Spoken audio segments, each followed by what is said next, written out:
Hey, everybody, we're live. I am Jason Hobbs. This is Mr. Hobbs's Gamerhood, and we got another game of Kalmatta Live coming at you. I guess we got a new player today. Hey, Todd McGowan, how's it going? Hi. Awesome. Hey, I forgot. What? I forgot to mention that one of you guys is going to have to turn your screen, share the screen so we can see what's going on for all the people at home. Does anyone want to volunteer? If not, I'm going to roll a D4. What do you do? Sharing the screen. I don't like sharing. All right. Thanks, Aaron. You seem like you're one of the most veteran here, but so that's easy. So Aaron's going to share his Roll20 screen so you guys can all see everything. It's been a while since we've been here, but another excited group of intrepid adventurers ready to go in. I guess while Aaron's doing that, we can introduce ourselves and our characters. So you're welcome to say a little bit if you want to pimp anything or talk about how awesome I am or any of those things. Those are okay. So let's start with Todd McGowan. Oh gosh. Hey, I'm Todd, and today I'm playing Irvin, the zealous cleric of Aminar. Just here to spread the word and make things right in the world. That's what he's doing. Awesome, thanks. How about you, Paul? I'm Paul. I'm reprising Gravik the dwarf. I think this is going to be his, I don't even know anymore now, 5th or 6th outing. We'll see how it goes. Hopefully I don't die. Fingers crossed. Nice, thank you. Colin. Hi, yeah, I'm Colin Green, the voice behind Spike Pit Podcast. You've probably never heard of it. And I will be playing tonight the part of Pike Slevered. He is the mysterious brother of the heroic and short-lived Spike the Delver, Dwarven brothers. Yeah, why is Pike hairless? Pike is hairless owing to a industrial accident at the forge. His home. They live in a mountain, basically, these dwarves, and it's called the Forge. And he is a tough cookie, but his toughness comes from this hairlessness. As a dwarf, obviously, there's a stigma involved with that, and he's quite an odd character. Let's just say that. Nice. All right. The person that you cannot see is Aaron. Hey, Aaron Clark here. I am playing Kay, the female fighter who's bald and missing a nose, thanks to a baboon of Kalmatta. Ooh. Baboons is that an industrial accident as well? I think that was a exploratory accident. Be careful where you're sticking your nose. Yeah, might get a bit off. Yeah. Right. Don't put your nose where your finger's been. All right. So, whatever that means. All right. Here we are once more in Sindanore, which is a small isthmus. It's located on a small isthmus outside of just off the edge of the large jungle island of Kalmatta. The conceit of this game is the characters have taken boat here to Sindanore in order to find the treasure vaults of Zadabad. Oh, that reminds me. We should probably show that. Where's that at? So Todd McGowan is actually an artist who did some of the art for treasure vaults of Zadabad. So that's pretty exciting. Man, we should find that. Find something so you can show it at the end, Todd. Oh, yeah. All right. Yep. The DCC version has a cool picture on it for sure. Did you guys know that? Other players? I didn't know that. I did not know that. Pretty exciting. That the big elephant head guy that's on the community, that's Todd's art. Oh, yeah, that's nice. I like that. Cool. Yeah, thanks. Oh, I like there you go. That's good. It comes with OSR endorsement. You need a hat, Colin. I've got a hat here. Should I put my hat on? No, I can't put my hat on until we get to the jungle. All right. So awesome. Thanks, Todd, for that. Thanks, everyone. Yeah, brilliant. Yep. Okay. So like I say, here's Sindanore. This isn't necessarily a scale. All the tokens on the outside of town down here and out over in here, these are all fallen adventurers of Kalmatta. The tokens inside of town are some of the personages that dwell in town that you can meet if you so desire. But being the beginning of the show and we have a new player, it's time for the introductory text. Treasure Vaults of Zadabad was written by Stormlord Publishing, my friends Carl Bussler and Eric Hoffman. And they wrote a foreword to get you excited about the game. And as this was a love letter to Treasure Vaults of Zadabad and possibly a parody, I have also written some introductory text. And I get to read it. And you guys get to watch it. So here we go. The great bronze gate to the Black Pyramid was sundered, and the head priest of Shubanil was slain. His elephantine head was carried upon 2 boar spears by courageous bearers back here to Sindanore. Your angry approach kicks up dust, and children, faces obfuscated by the tatters of linen wraps, covering every inch of their bodies, scamper from the storyteller saying, "Dad, 2 more minutes." Seated cross-legged on the dusty porch of the inn's boardwalk. Welcome, travelers. Welcome to Sindanore, gateway to Kalmatta, island of adventure. I can see by your faces you're confused by my story. But yes, it is true. The treasure vaults of Zadabad have been plundered. But do not fret. Vast wealth lies hidden by the growth of decades, and much of the Zadabadi lies undiscovered. Come into the inn and prepare yourselves for travel. Get a good night's rest, for it's likely your last. All right, there you go. There's the introductory text by Jason Hobbs. Great, thank you. Okay, back in a second. Go ahead. I'm just going to get him. Awesome. That's fine. Awesome. You're fine. All right, so now we'll head down to the Rip Inn, where it's considered that you guys hang out, including Todd's new cleric, Irvin. I'm not sure. All right. Anyhow, we had problems with Thaddeus getting his character logged out of here, but apparently it worked now. I don't know how or why, but it did. Anyway, so you guys are headed. The plan was to check out the watchtower near Sindanore and examine or explore some undiscovered territories on the map. Yep. So normally that starts with hiring men-at-arms and porters. So, Aron, would you like to start? You want to hire anybody? I do. I want to hire an archer or somebody that's bow armed out there. All right. Well, let's look at these guys and see if any of you guys have a bow. No. All right. So someone has to pay 5 gold pieces to gather all of these men-at-arms that hang around. Todd, these are all men-at-arms and women-at-arms here, except this Ashana down here. Apparently she's the bartender. These are all characters for the game over here. Okay. And your character is down. Just if you scroll down just a little bit, you can see your character is down here in the staging area down here. Okay. All right. Okay. Yep. These are leveled NPCs that you can hire for a share. They get a fair equal share. These are war dogs that you can purchase. And the Porters Guild is off to the left. Farther out, we'll get over there if anyone wants to hire. This is a 0 level halfling Huto right here. Oh, okay. Demi-humans get 3 gold pieces a day normally. Men-at-arms, women-at-arms are 1 gold piece a day, and porters and torchbearers are 5 silver pieces a day. Is great. All right, so it looks like Kravis, the man-at-arms, he has a crossbow. Kravis, he's my man. I've paid the 5 gold piece to gather these ruffians. All right. He kind of looks like Todd McGowan. We're bringing him. All right. Irvin would like to. Right, hold up, Todd. I was just saying the token looks like you. We'll go through him. We'll go through every person. Okay, sorry.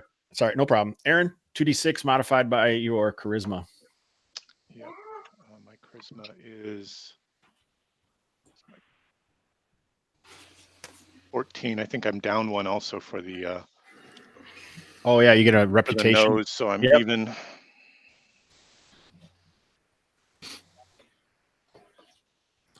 Evan, that's not looking well enough, is it? No. You'd think I would have this chart ready, but I don't know where it is. It's a 9 you want in it, Jace? Yeah, I just want to make sure. Yeah, I think 6 is no further. This is negotiations are still open, but I'm assuming. I guess I didn't ask you. Are you offering 1 gold piece a day? Yeah, I started at the base rate. I'll double that to 2 to take another roll if that's okay. Yep.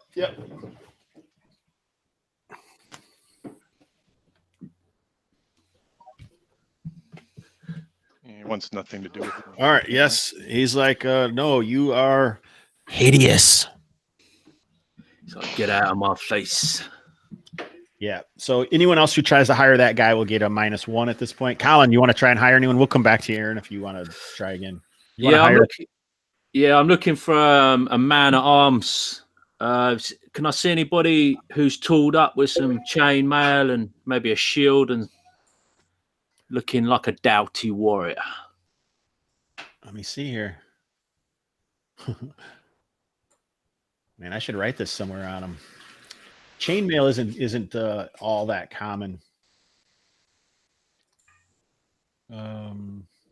Most of them just seem to have leather and shield, possibly. Oh no! What about that guy? Spear. Is my bro the dwarf still hanging about in the tavern there? He's not here. Nope. Oh boy! Oh, you can't get the staff.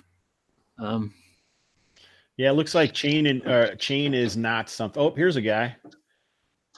This guy here, Maydig. Maydig has chain and shield, and you've actually maybe Pike hasn't, but he's heard from others that he is a common adventurer in Kalmatta. Ah, well, Maydig's the man. I will head over to him,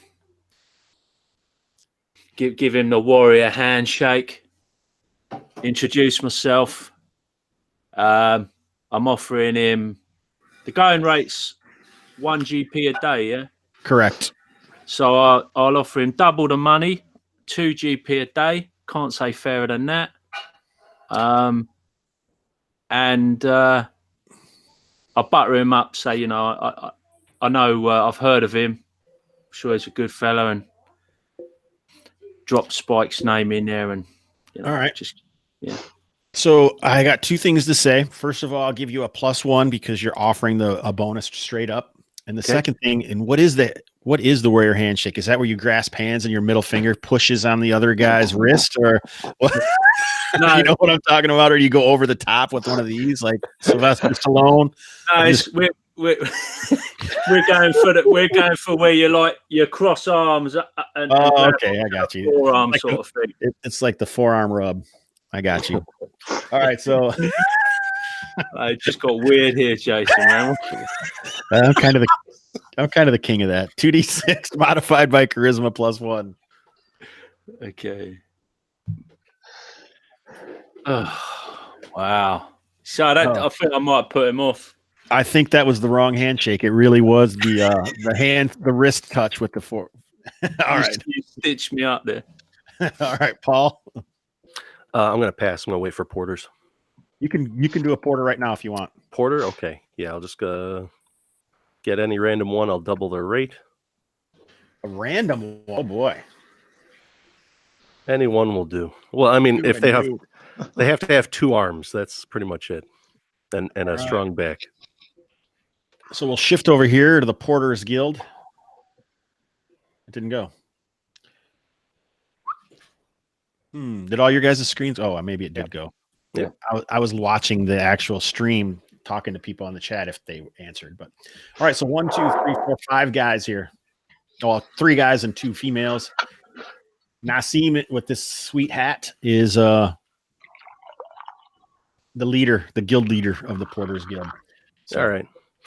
Let's see. Yeah, so I'll offer Alara double rate, and hopefully she'll survive. All right. 11. Oh, yeah. Wow. All right. So this is controlled by. Oh boy. Because that's the way it works, right? We need to level these torchbearers up so then they become porters. No, they'll actually become men at arms. Torchbearers and porters are equal. They're really Gotcha. synonymous. That's just fluff because I love the fluff. Okay. All righty. All right. I can't. Oh, Paul beat. Here you are. All right. So go ahead and take one gold piece off of your sheet. You said double, right? Yeah. All right.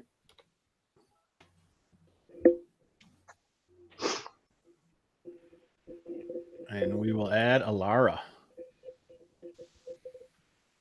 Alara is a torchbearer. She has 3 hit points and a dagger. Being a torchbearer, she will not fight. Okay. All right. So, Todd, do you have any men at arms or torchbearers or anything you'd like to hire? Yes. Uven will walk in and he will demand that any of those that are good and loyal servants of Aminar, would like to join him in the service of our God, and perhaps even lay down their lives. So he's not selling it very well. I was going to say, I'm not sure a lot of people are going to be down with No. All right. Is there any person individually? They're all kind of lined up there in a area. You do see a rival cleric over here. Oh, where are you? Hold on. Vorex. Oh, where's that guy? Ooh, I see. What's he a cleric of? I mean, can I tell from here? He worships Grome, who is the god of the dead, the firmament. But not an evil. He's not an evil god or anything like that. But right. Definitely not for civilization and sun and right. I'm standing right here. Okay. He's not going to fight you or anything like that. No. I'm just putting down my little soapbox me all the time and getting on top of it and trying to. I don't care who, as long as they're a good and loyal servant of Aminar, and they can accompany me possibly to their deaths, but it'll be glorious in the service of our God. So who's with me? They all kind of glance around and look in their cups. I see.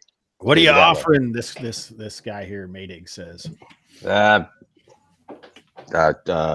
Well, of course, the going rate. What is it? What'd you say? Gold piece? 1 gold piece. Okay. 1 gold piece. Yes. I mean, come on, that's fair, right? You're probably not coming back anyway, so I mean, no takers. Okay, 2 gold pieces, and if you die, I'll make sure you get properly buried. With all the. All right. Roll your. Everybody see 1, 2, 3, 4, 5, 6, 7, 8, 9, 10, 11. Here, we'll see who comes up. Forcing me to step outside of my box here, Todd. Oh, well. So what do you want me to roll? All right, so 2d6 modified by charisma. You have a gold piece. I'll give you a +2. But you have a -1 or something, -2. Oh, maybe? yeah. Okay, so 2d6 modified by that. Modified by, okay, and then you're giving me a plus what? A +2. Okay. All right, so it just gives me a +1 in the end. Okay, what do we get here? I can't see it. Yeah, There you got an 11. Hey! See, that wasn't as bad as you thought. There you go. So who's joining me? I'm going to show you here. I'm going to put her down. Okay, sure, super. Polia. So you can control that token. I moved him down. All right, back to you, Aaron. Is there anyone you want to hire? Right, thank you. Yeah, Lamto looks like a brute. We'll offer him 2 gold a day and ask him not to look on my visage. All right, well, let's see what he does. I'll give you a +1. I know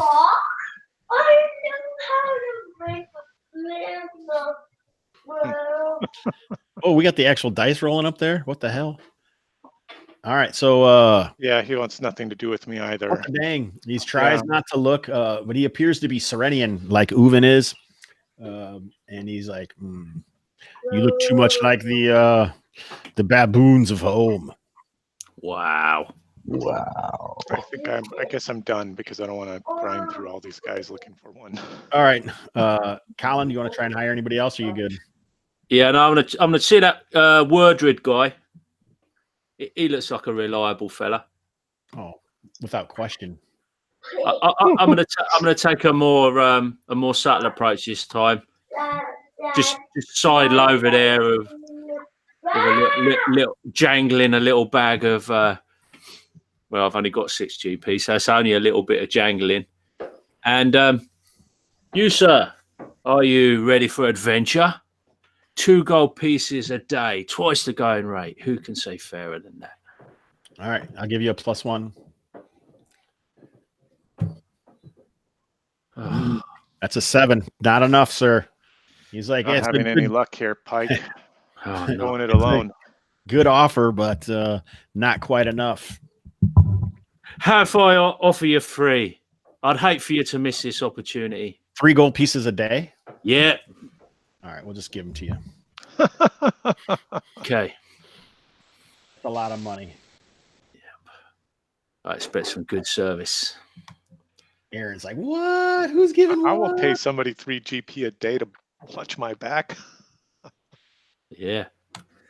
I've been well. We know what happened to Spike. All right. This guy. This guy has a short bow and a quiver, Merrick's, and he'll join you for 3 gold pieces a day. Excellent. We'll take him. Pay him now and then across the adventure, right?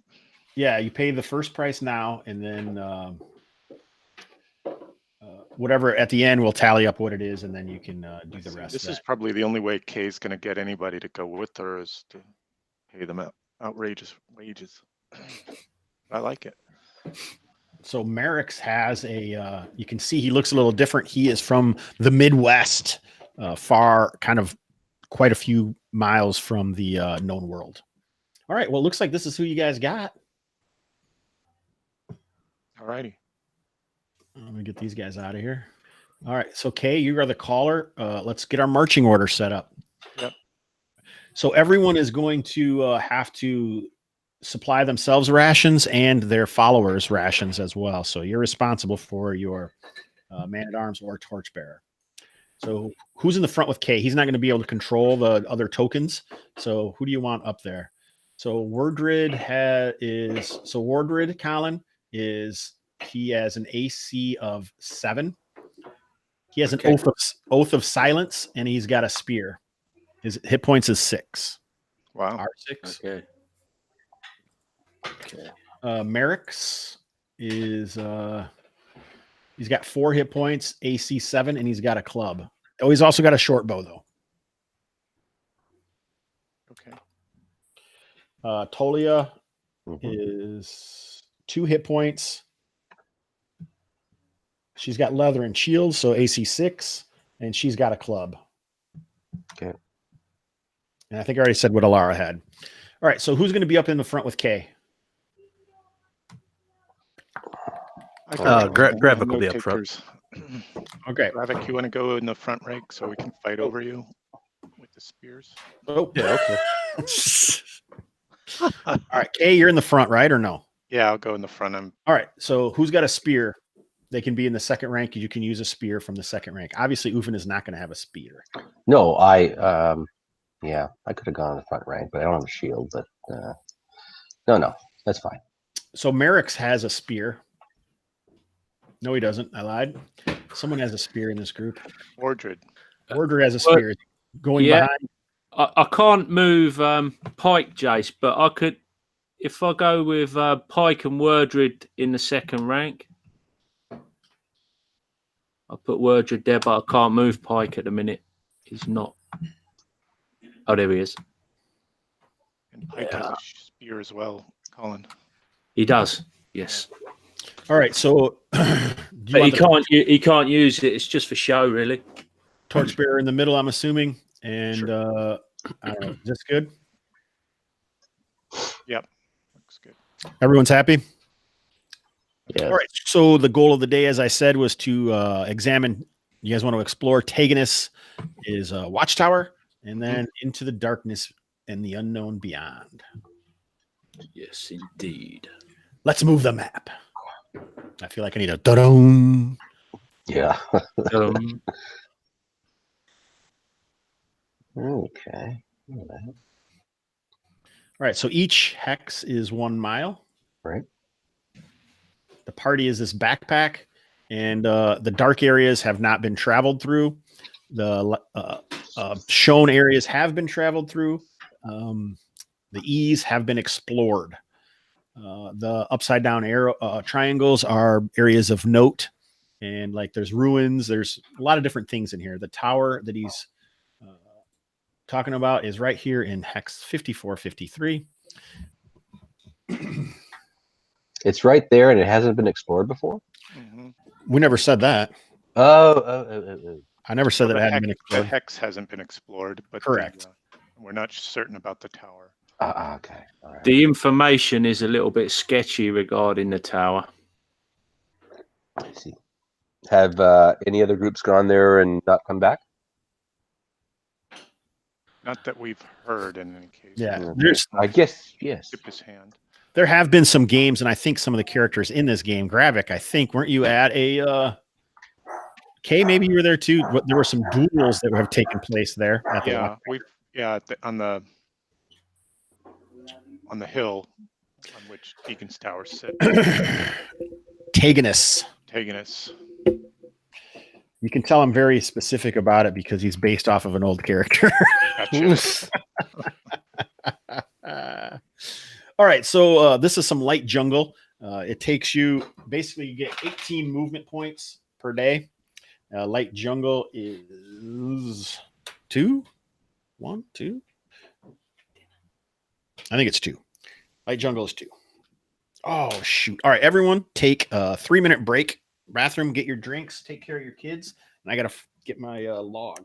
Be right back.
So really quick, Jason, what does it mean when hexes are explored again?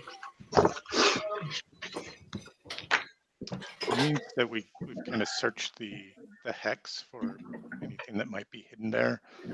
We get a little extra XP for doing so. Okay. But it chews up some movement points to spend that time searching. Right. The movement points, as Jason was saying, 18 movement points in a day. What's that based on? Is that I think his abstraction about how to manage the hex crawl in the jungle. okay? All right. A day's worth of travel, you can have 18 movement points. All right. Some I've just seen it in some where they. more than others. I've seen in some where they base it on an average of the group's constitution. So I was just wondering. Right. Yeah. I think it's just a flat rate. All right. So basically, since this was taken out of Treasure Vaults of Zadabad, there's you have three. I think, yeah, there it is. You have three movement points per day or something, and then this, since that was a 6 mile hex, this is, a 1 mile hex. So I just extrapolated that out to 18, and I think that's normally like and I've said, if people have asked, if you have some people less than heavy armor, if you're unencumbered and you have light armor or something, I might give you a few extra movement points. Okay. 127. All right. Normally I have that all finished. This is weird that I forgot to do that. Okay. Anyhow, so there's no extra XP for exploring. You get the XP for going through the hex the first time. So the dark ones you get XP for, and if you find a location, but sometimes you're not going to find a location by moving through. Exploring it takes you a lot more time, so it's on a different random table where that's where you're gonna find layers and locales and things like that is through exploration. So that's how it's gonna give you more XP. If you find one of those are worth extra XP. So, does that make sense? Mm-hmm. That's the mechanics behind it. Yeah, these are all made up mechanics, and most of them we talk about at length on X Talk. There's a plug.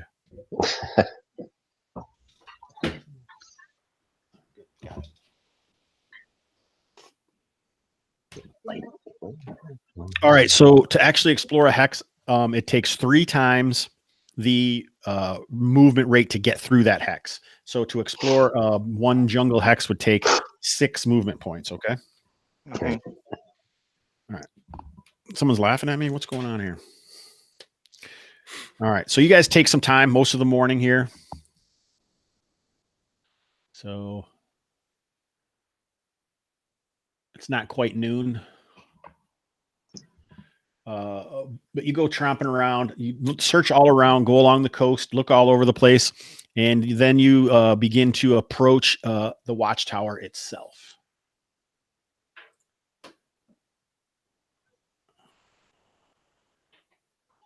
Here it is. Oops. We've missed you, Colin. I think you might be on mute. I was indeed on mute. I was just going to say we'll have to go all along the watchtower then, won't we? Oh, boy. Sorry, guys. I'll give myself the thumbs down. Wow. Don't deflate me, man. Don't deflate me. Took me a week to come up with that. Oh, yeah. No doubt.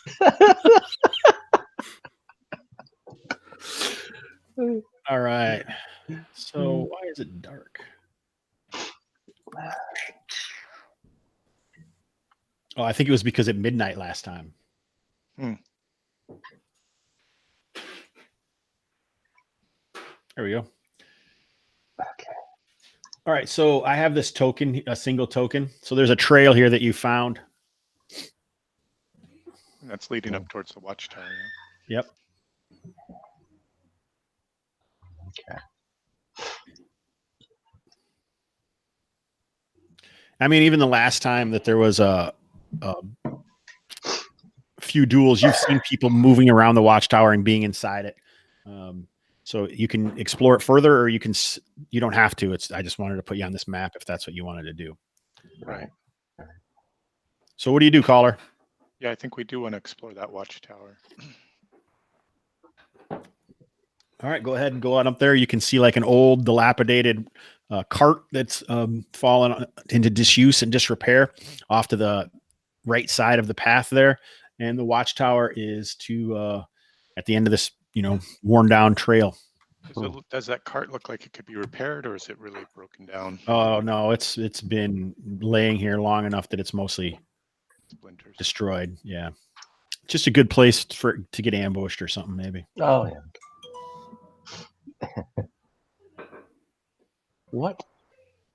And this blocking line of sight is like trees and things like that. Yep, exactly. Okay, I was just going to ask about that. Right. Okay. That's why it changes when you move through. Right. Okay. Isn't that fantastic? Wow. Yeah. That's. You guys are getting your money's worth. All right. So, sorry, go ahead.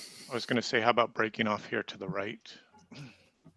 Okay, so when you see this, it looks like it was made out of stone. Someone must have hauled the stone here, maybe with that cart, put it together, and there is just a remnants of a wooden, like a wooden platform that's about 10 feet high right here. Mm-hmm.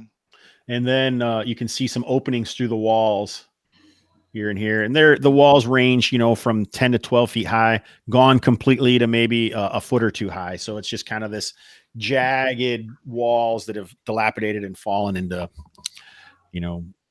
rubble almost. But there are some things still standing here. I'm sure we could send Tolia here forward to scout out us. And if it's a she, right? Or he? She. And if she, of course, were to die in the process, it would be a glorious death in the service of Aminar. So it's all right. So you're trying to send your warrior or your woman at arms up there? Yes. All right. So make a what's your charisma? 5. 5. So let's write down her morale. Good luck with that. Yeah, I know. Which is a 5. So this is something that seems dangerous. So roll 2d6. You need a 5 or less. 2d6. Oh, all right. She goes, okay. So she goes marching up there. To her death. Aminar has your back. I yell out to her. Yeah, we're not in that formation, are we, guys? Tell me we're not in that formation. No, we're not. I just okay. dropped around. You guys can shift yourselves around now. So why don't you just control her, Okay. Todd, and then where she goes? All right. Well, let's just. How about she have a peeky go up to here? Okay. Can you see differently, Todd, from that? I can't see what's behind. No. All right, maybe that won't work. Maybe you just have to use the party token. Okay. And then you guys can see. You guys can move yourselves however you are back here. Obviously, Tully's up here. All right. So that looks like there's some sort of old fire inside this building. Okay, this is. Looks like they've been using for a campsite before. Looks like there's detritus and rubbish all around. Torn MRE packets, old cans of pork and beans, Dinty Moore beef stew. Not really those things, but the equivalent in a medieval situation. It looks like it's been used as a campsite quite a few times. Okay. Recently, or no, not in the last month. You wouldn't think. is that platform like some sort of orator's platform, or something that you would, or is it like a hangman's platform, or what is? No, it looks like some sort of platform to keep watch. It looks like it would be. It looks like there was a ladder here at one time, but it's fallen into disrepair. Looks like there's a chair up there. Okay.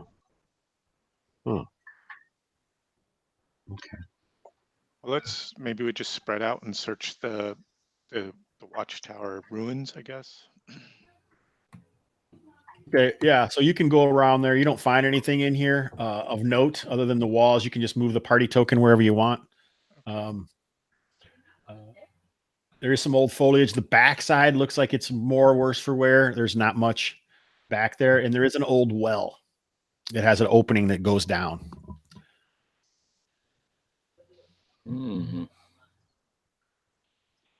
Is there Is there a pail or a stone? Kay's going to chuck a stone into that well. No, it looks like whatever they've been used to go in here, the people must have. You hear it fall for a while and it splashes into water. Hmm. And Kay will climb up onto that platform and see if there's anything more to be seen from higher elevation. An improved vantage point. All right, so you guys spend a turn or two messing around, looking around here. It's about noon, and from the higher vantage point, I mean, it's 10 feet higher. So, yeah, you don't have any problem crawling your way up there. It looks a little dilapidated, and there is maybe some concern of it crumbling and falling, but yeah, you don't really see anything. Did we hear any rumors about this? What the nature of this watchtower was, and the history and such things? Only if you had found that somewhere like in the community, or you've heard someone talk about it, or if you had a character that was here before, then whatever they know, you know. Other than that, no. Okay. It is very close. So, I mean, I think there are some stuff written in there that it was put up by a guy who was exploring in the early days before the treasure vaults were plundered. And he put this here, but then he went mad and then wandered around the jungle. So are we on the edge of Plague Bay here? Mm-hmm. So this is the remains of a tower used as a hideaway for bandits since slain to the man. Oh, so these bandits were slain. It's unclear how much of the tower was claimed by the fire started to smoke out said bandits. A cache of valuable artifacts was found not far from the tower. That was a different tower. Was it? Yeah, that was one we had to take some boats to get to that one. That was a watchtower that was kind of like off on another peninsula overlooking all of Plague Bay. Ah. Okay then. So On we have Scourge Island. Yeah, we've got no further intel then. Okay. So knows the answer to that then. Yes, we'll move on from here. There's not much to be seen. I thought it might contain a lair or some. I mean, there could be plumbed. There could be something down the well. Shall we? Do we want to send you down? I mean, you are a dwarf, Pike, and I don't really climb like that in armor, but yeah. Gravik shoots Kay a look as he's tying a lamp to a rope. We'll just kind of lower that down, see if that thing opens there. Uven is looking at Talia, kind of like, giving her the nod. Giving her the nod, Get up, get up. So Hobbs, we've got a lantern going down on a rope down the well. Yeah, it looks like it goes down about 10 feet through a round shaft that has stones cobbled around it to keep it like that, and the dirt hasn't fallen in. Mm-hmm. And after 10 feet, then it opens up. You can see it kind of opens up into a cavern. That's the floor is about 20 feet farther down, and you can see like a pool down there. It looks like there's a pool of water. It looks black from this height. Okay. I'll go down there. I'm not scared of the underground. Are you sure? Because I'm pretty sure Talia was just like all on top of that. Like, well, I don't want to. Yeah, I don't want to tread on. Don't want to tread on her toes if she's looking to make a name for herself, for sure. You know, just never let it be said that Pike Slevred was scared. Can I try to entice her? Yeah, this seems like it would take another roll to crawl down inside this well. 2d6. Yeah. Oh. All right. So it seems like she has worn out. She goes, searching on an old watchtower is one thing, but climbing down in a well is an entirely different matter. Your lack of faith is disturbing. Anyways. Oh boy. Yeah. He went there. Yeah, I went there. All right. So is Gravik going down, or is Pike going down? Pike shall go down. Hand me that rope. All right. We'll tie it around your waist too to kind of secure you, make sure. That's it. Yeah. Yeah. Well, I was kind of hoping that you stout fellas would just like lower me down, windlass style, like I wasn't going to climb anything.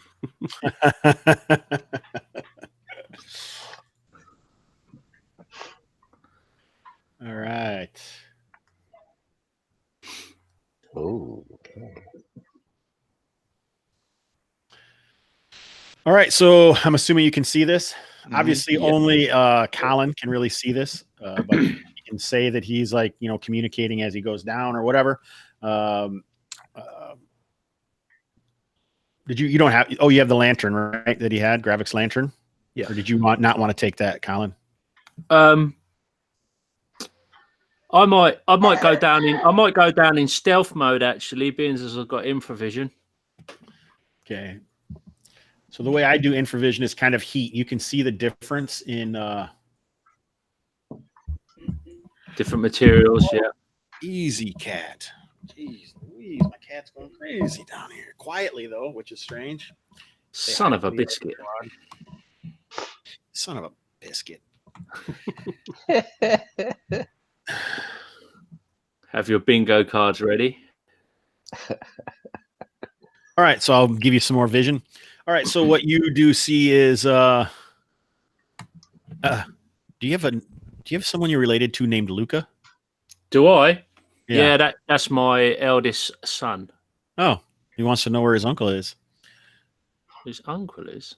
Yeah, where's Arfed? He's looking for him. Oh, right. He's watching. So you better be on top of your game here. Find all your P's and Q's. Oh, is he on the comments, is he? Yep. All right. I'll teach him. I'll teach him. All right. So yeah, you don't see anything living, but you can see, differences. Like the water is a slightly different temperature than the rest of it, of the ground around it. And there's a raised area, but you can see like this indication of stonework that's man-made, not necessarily human-made, but man-made. Okay. I'll tug twice on the rope for the agreed our standard MO for them to pull me back up. Oh, and I should say that almost right below you, you can see like it looks like some skeletal remains are just kind of half in, half out of the water right here. Okay. I'll tug again just to make sure they get a message. Okay. And tug again. Yeah, we're bringing you up now. All right, so Tugging on the rope. Pike has returned to the surface, and he wasn't scared at all. No. Yes, I believe this place is worthy of exploration. There's some sort of construction below ground, some secret chambers, a cavern. However, I must alert you to the fact that there are the remains of personages. So we need to exercise caution. I think it's prudent that somebody sturdier than myself heads on down. Perhaps we should throw a couple of ropes and make a speedy There must be descent. another way down to this place besides just this well. I mean, I can't imagine. There's got to be a stair or a passage or something that must lead down into these. If we all climb down there, it's going to be difficult getting back out. Agreed. True. Jason, we'll spend some time like just searching the watchtower and the jungle area for the next, 30 yards around the watchtower, looking for some sort of entrance to these caverns. Yeah, I mean, it looked like there was construction to the north of our current position. So an entrance maybe in the undergrowth, a secret. So I'm assuming you guys eat lunch and then you spend a couple hours looking around? Yeah. Does that sound accurate? Yeah. All right, 2 hours later, if there is a passage or anything here, it must have been lost to the destruction of time. Okay. Altogether, it's what, about 30 feet, you said, or 20? 10 for the cylinder and then Yes. 20 down to the pool, I think is what I heard. Okay. Yeah, it's about 30 feet down from where you are. Dad, I found planes. Cool. And there's, there looks to be some danger down there at that pool with the the skeletal remains. Yes. But you Yeah. didn't see any movement or any signs of life down there. I didn't see any movement. I was keen to get the information back to you.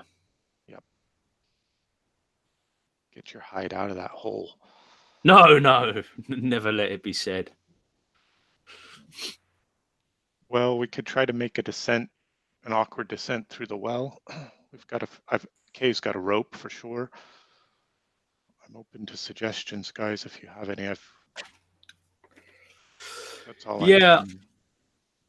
Like you say, I think it is likely that this is not the only means of egress, but perhaps once we're down there and we have a look around, we could find another exit. But in the meantime, leave the ropes here, or maybe leave a torchbearer or someone up on the surface. Maybe, I don't know. Might not be necessary. I agree with you. I think we should leave someone back up here just in case. All right, who's staying back? Well, not Tolia. No. Okay. Well, I mean, if we're looking for a torchbearer to stay back, yeah, we'll just have a Lara stay back, I suppose. And do we probably have enough rope between us? Could we tie up maybe a rope ladder, something easier to climb? Mm-hmm. Yeah, I mean, I got 50 foot of rope. You gonna spend enough time to make sure it's good? Yeah. All right. yeah. So we'll say it takes you a couple hours, and you feel like you have a very sturdy, crisscrossing rope ladder here, using 3 of the 50-foot ropes. Okay. Okay. All right, and you're heading down. Yes. What time do we think it is, Jason? Around late afternoon, early evening. Enough time to make a start at least, Yes. and then Yeah. climb back up if we need to rest the night. So let's make that descent, and Kay will lead the way with the torch. All right, you guys take some time. The temperature is cooler down here. And you can see like water from the forest or from the jungle above has been dripping down these walls. It has a loamy, earthy smell down here. And you guys all find yourselves with a light, I'm assuming now. Yeah. I think Collected so. down at the bottom of this sandy, rough cavern. All right. So we're all down now? Yep, you're all down. Okay. All right. This pool of water, does it appear to be very deep? Well, you guys are going to have to kind of almost come down in it, because Mhm. that's where it comes down. And Okay. right where it is, you can kind of reach over. You would say most of the places, it's like around the edges where you can see those lines, probably 2 or 3 feet at the most. And then in the center, it gets deeper. So Okay. kind of where these rocks are is where you see the Mhm. bones are right here, stacking it half in, half out. You notice fairly quickly that it is not human bones. Oh, Oh. okay. Animal bones of some sort. No, it's a humanoid, but Humanoid, definitely not okay. human. The skull looks more like a crocodile or something. Hmm. Are there any signs of violence upon the bones? You'd probably have to pull them out and take get very close if you're going to do that. I see. Okay. They're Could kind of they- buried in the sand a little bit. Sorry. Yeah, and underwater. Okay. Could there have been some sort of offering, do we think? You can think whatever you'd like, sir. Then I think it's an offering. Mm, So let's move the party around yes, yes. and examine those bones. Before we get too caught up on that, though, shouldn't we make sure that we're safe and that no one's Sneaking up on us. sneaking up us from any entrances or exits that might be there? Do You want to move? You want to So move? this- You want to explore us up to the north then? This rise is 9 to 10 feet high.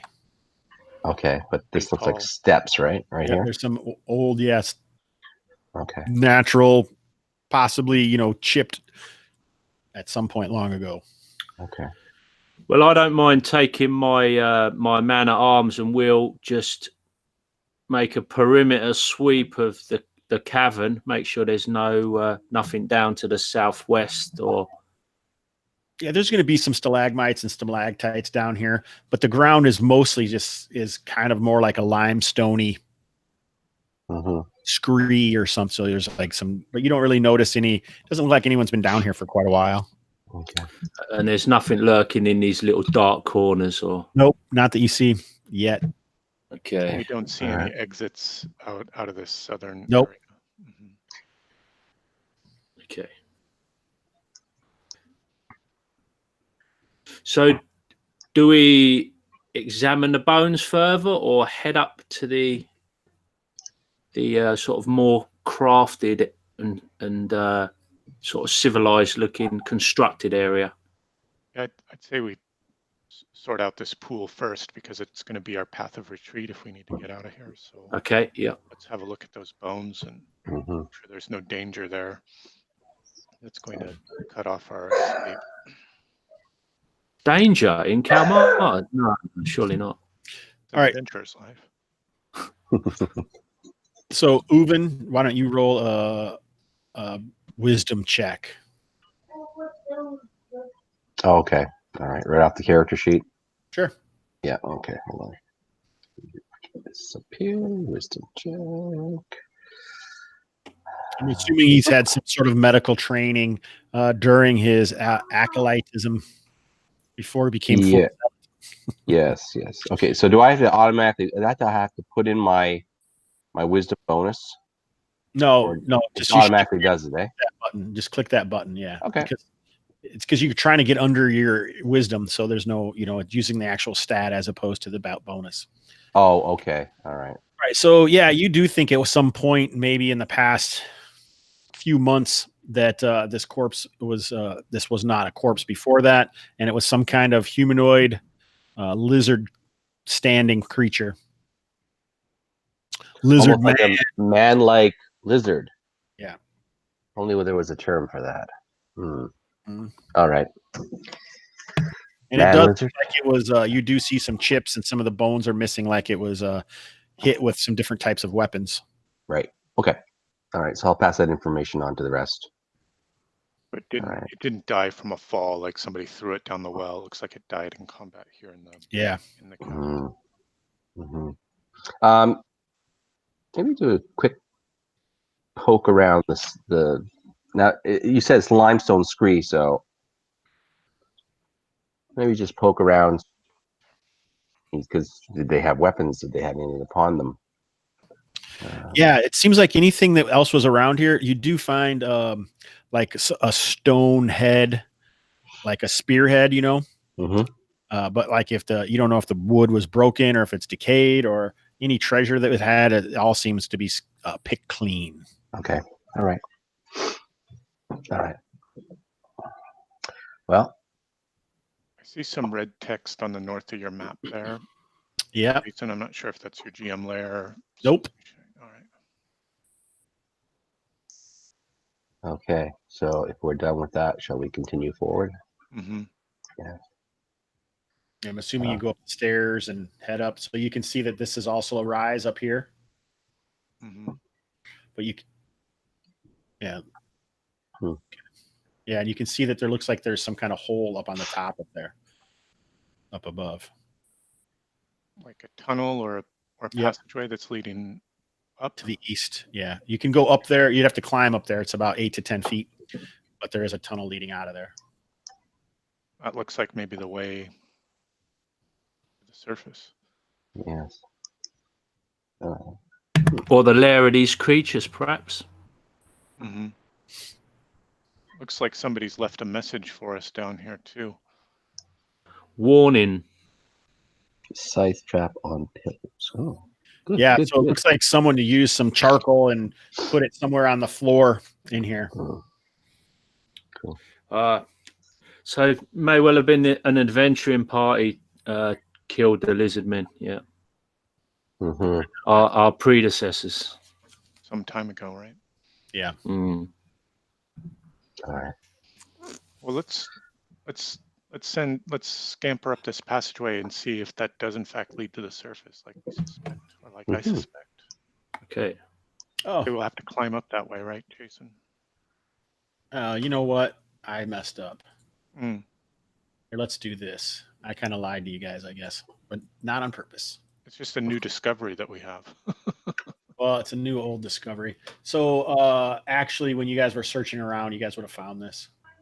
There was a stairwell underneath here. Oh, in the- this rubble pile. yeah, either here or here. Seems like I deleted it. Okay. But yeah, I don't know how that happened, but it happens. Mm-hmm. So it's somewhere on here. I don't remember where, apparently. Okay. But Well, so- we'll roll up there and let the torchbearer know, and now we've got a better. Yeah, and we can bring her Access. down to join us. Yeah. Yeah. Mhm. So, like you can see, there's some stairs in the corner, right? Mhm. Mm. Oh, here I see them. Yeah, that's where the stairs would have been. Oh, not the So passage. that Right. passage leading somewhere else. Oh. Well, do we want to So- have a look at the? This is one of my. This is the first map that was ever done in this campaign. Oh, right. Oh. Yeah, I think, Aaron, we don't want to leave that passage behind, do we? In case stuff comes pouring out of there. Yeah. Well, let's Good idea. recover our ropes and then. Yeah. Maybe we should camp on the surface and then make a fresh descent in the morning, since it's late in the day already. We've spent a lot of time monkeying around at the watchtower. Clearly, no dwarven blood in those veins. So, what's the plan, Aaron? We're going to camp for the day since it's late, and then Okay. make a fresh start at it in the morning. Okay. Here in the watchtower. Yeah, on the surface. All right. So take off your rations for yourselves and any henchmen, and nothing happens during the night. And pay them as well, right? No, you don't have to pay them till the end because it's not like they can do anything with the money anyway. Just And if they track it. die, you're just going to take it off their bodies. So I'm It's just assuming. just as well I haven't got the money yet. No, pay up Nothing near now. that. Don't tell them that. All right. So it's the next day. What are you going to do? Yeah, let's head down the stairs into the caverns. And is anybody interested in it? Or we'll have a look at that platform with the warning carved out in the charcoal. The scythe trap. Yeah, careful how you approach that. What Hmm. on the pit? Did it say on the pit? Side trap? On the pillars. Oh, on the pillars. Yeah. Oh, yeah. Right. You can see that this sarcophagus has opened. The lid is laying off to the side. Okay. Obviously been pillaged. All right. Well, let's move on. That's nothing there for Yeah. us. Yeah. All right.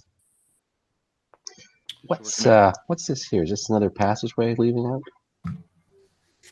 yeah, I think that's the Yeah, it's like a plateau and a cavern at the back. mhm. All right. Okay. Oh, where'd you go? Go that way? I guess we'll Okay. head down here to the east. Jason, looks like there's a Oh, what's this? Yeah, so the passage kind of comes out, and you can see that it's like there was a massive pillar that was stairs carved around it that leads down. So it's about 25, 30 feet deeper now, and you can see some kind of raised dais with some, looks like there's some sort of alabaster, like a pillar or some kind of something on the dais, like a giant alabaster goblet or something, a small font or something. Mm-hmm. any writing on that. Are you going on the dais? Yeah, we'll go down towards that dais. All right. So are you getting on it? Oh, you don't see any on the dais. No, it looks like the regular, limestone screen, but it looks like whatever they maybe used to do the flooring in the crypt has been made into a dais down here. And then there's like a whitish, pasty, chalky looking sort of artifact or something down here. This thing is fairly large. So, that dais is probably 5 to 8 feet across. And then in the center of the thing is probably 3 feet wide. And then it stands, the dais is up about 2 feet from the ground, and then that other thing is maybe 4 feet tall above it.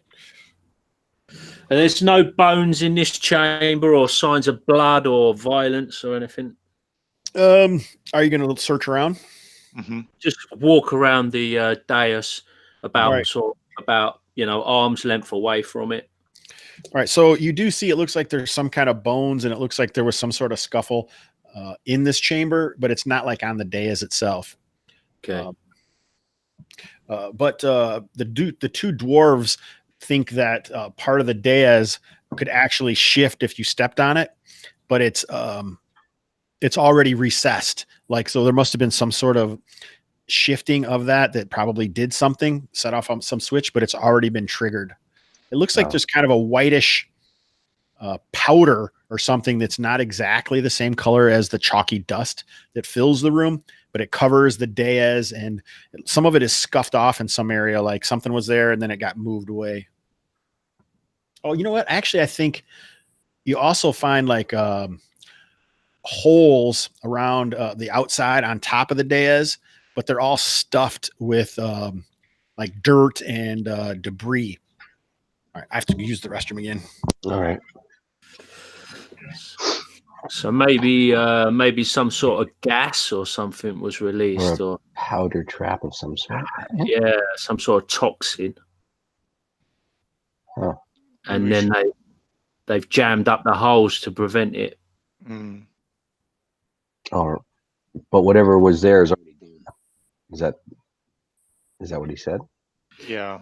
Yeah. Whatever was atop the dais. Yeah, it looks like the dais, when you step onto it, sinks down somehow. And what I heard was that it already looks like it's already done that. Yeah. So if this tower hasn't totally explored before, right? Well, no, I don't think so. Well, it feels like there've been folks down here already. That's what I mean. Like there have been, but why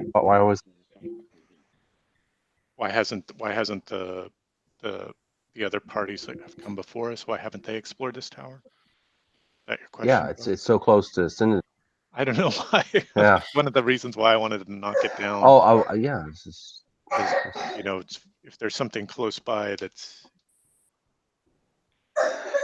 I mean, there is a chance there was nobody left to tell the tale. Truth. It just seems that, it's the closest thing to town, and already there's signs that others have been here before and cleaned it out, or maybe maybe up in the actual tower proper, other groups haven't got all the way up or explored it totally. Whoever was here last has been a little while since anybody's been here. Yeah. All right. They could. I think there's a good chance they could have met their end here, though. Good chance for us. Never made it back with the treasure. That's it. Never made it back with the treasure or the tails. We don't see any other exits out of this room, Jason. Nope. Oh. Spend a turn searching the room for other exits, maybe something hidden we can't see, and then I think we'll deal with the dais. Yep. All right. You feel like you've done a very good job of searching, and you don't find anything other than what you see and have found already. Okay. And you said there was some sort of alabaster. Yeah, that whitish thing on the top. Does it look like it could be moved, or maybe we'll get maybe.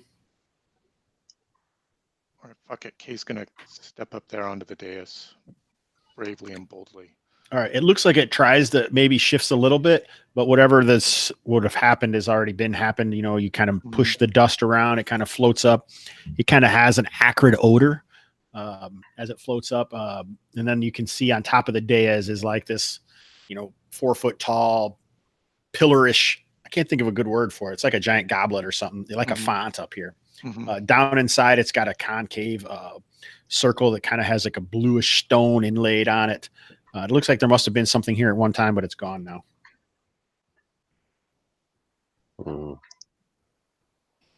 Okay. And there was remnants of a staircase or something, you said?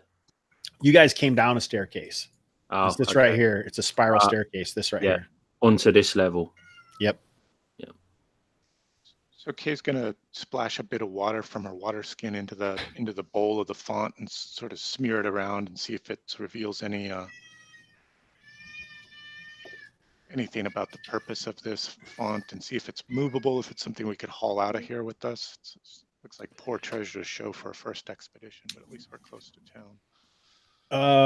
Yeah, so you guys spend, another turn messing around with this stuff, and this thing would be super heavy. You could maybe get it out of here, but you don't know what it would be worth. Nothing happens. Whatever happened, they must have done a pretty good job of checking everything out. All right. Well, Kay's going to drag it off the dais itself. All right, so it's heavy. Yeah. Yeah, this is like 2 people, 4 people heavy. Well, it's going to be heavy, and then you're going to be having to take it up 20 feet of a narrow spiral staircase. I just want to get it off the dais and see if anything. Okay, yeah, you could throw some ropes around it and bring it down. That wouldn't be a problem. So yeah, you guys do that, and you kind of knock it down, and it seems to survive that falling, and now it's on the ground.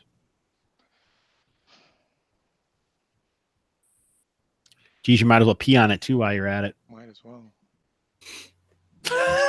Like vandals, basically. Yeah.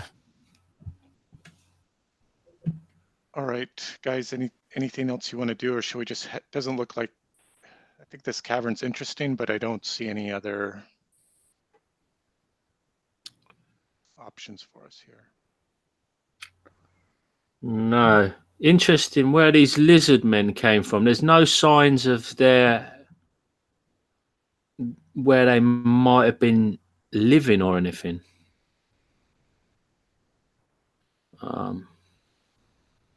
we missing something, are we? Feels like we are, but I don't see it. So you guys head back upstairs or no?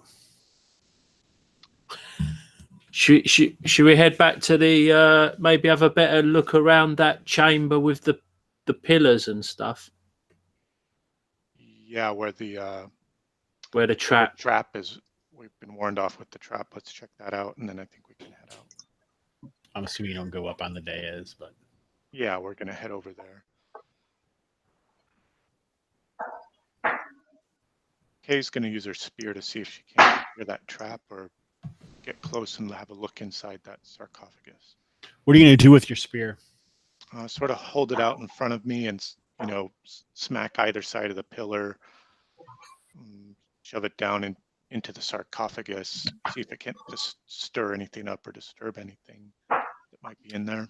All right, so you're not going to be able to put your spear in the sarcophagus from here. You'd have to go up on the dais to do yeah, I think that's what she is doing. Kind of okay, so you're basically going to try and hit the things, and then you're going up on the dais. All right, prodding ahead of me and crouching low. Before you do that, I'll just grab you by the shoulder. Okay, what about this warning? We don't know where this trap is. It just says on the pillars.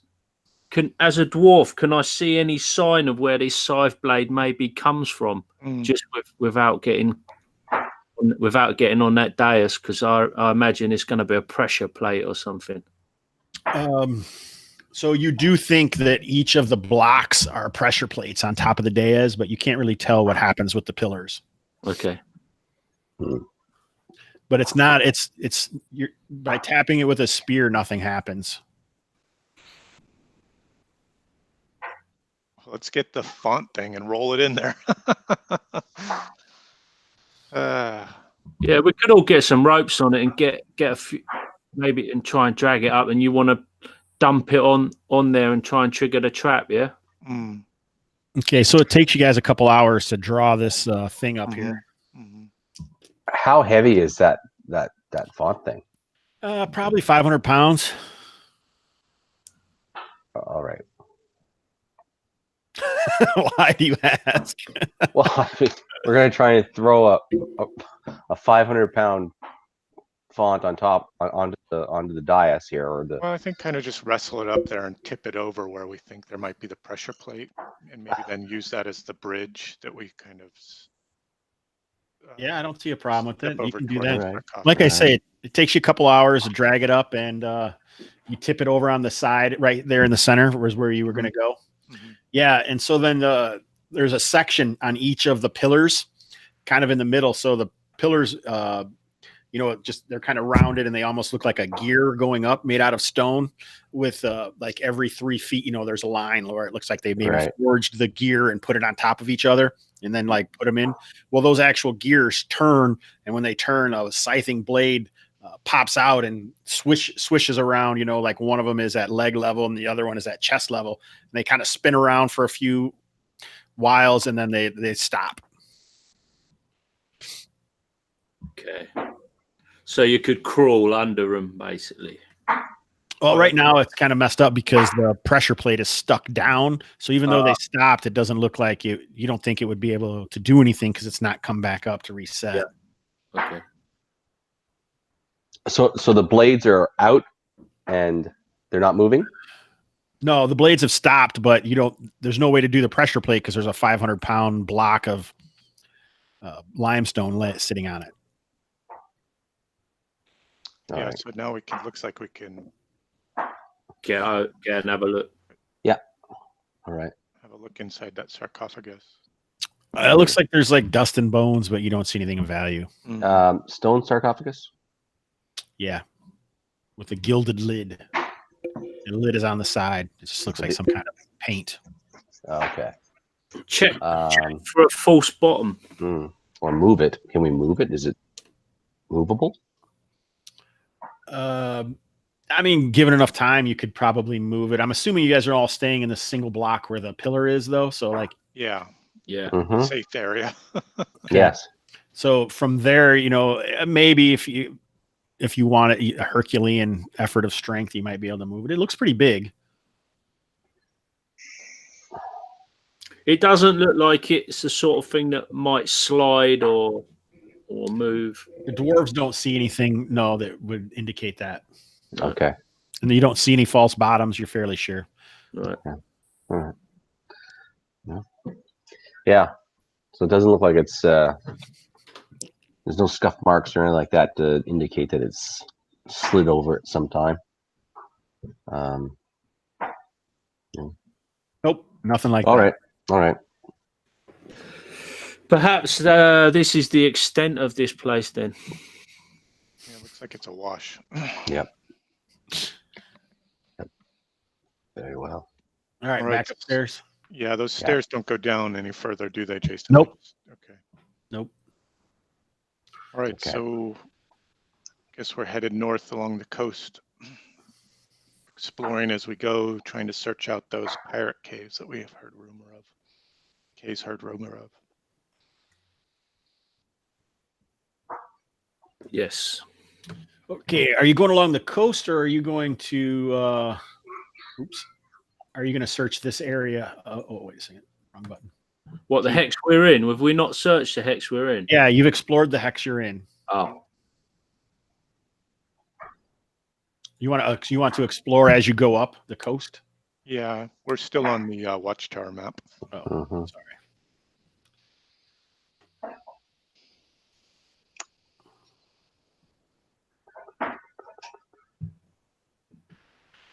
Okay, so you're going up the coast, or were you wanting to search over in this area? Or you want to explore as you go every hex? We're going to up this explore way? as we go up every hex along the coast there. All right, exciting. Okay, so 6, 15.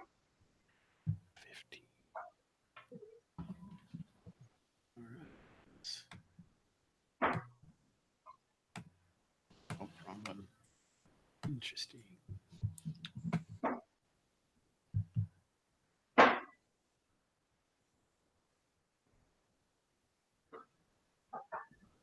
I'm going to have to refresh here briefly. There's a lot of ruins up in that direction. Over here. There's lots of stuff. Yeah, there's ruins there. There's ruins up Mm. along the coast further up. What's that there? I think you mentioned it before. I think that might be that tomb we went to. That looks... As well as 5953. and what's those symbols mean? The triangles. Sorry. Area of interest. Sort of Area. thing there, yeah. Okay. Yeah, so that 155-52, Todd, that is these furrows. Oh, okay. Yeah, there's these like giant furrows in the ground. Right. But I've only seen them from a distance. I've not checked them out. So you're going to move up the coast and search that area there? Yep. All right. So it's after you take a break as you're searching and you don't really find anything of interest. Go to 5551 and do the same.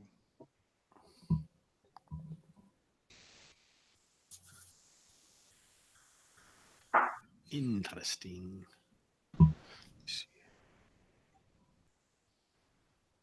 So it's about 5 o'clock when you get done searching. Mm-hmm. So are you going to take another break? I think we'll have to. Okay. We won't be able to search another thing today, will we? Nope.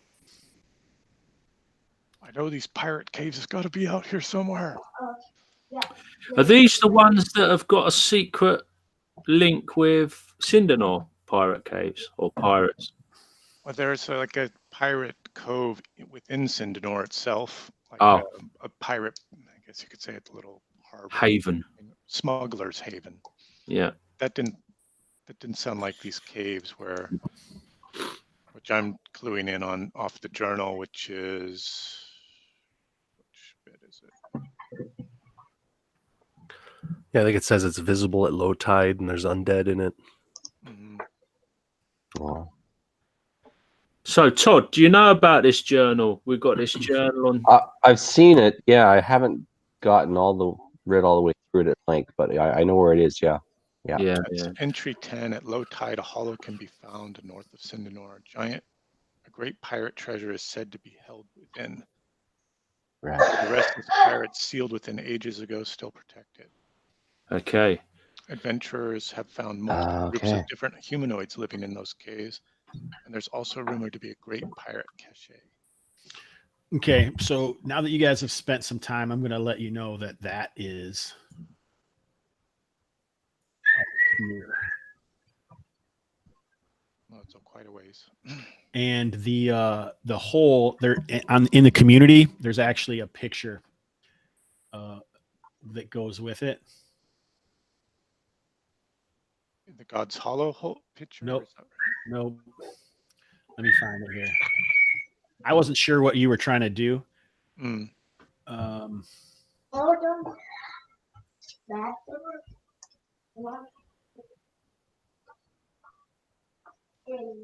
Okay, you did see it. There's a picture in the community that says it. So basically, if you have to wait until low tide and you have to be on a boat and it's in the cliff in the bay. Oh, shit. Okay. Yeah, that's What's all right. We could build a raft. Huh. Dwarven. Well, what time's low tide? Sorry. It's in the middle of the night. Of course.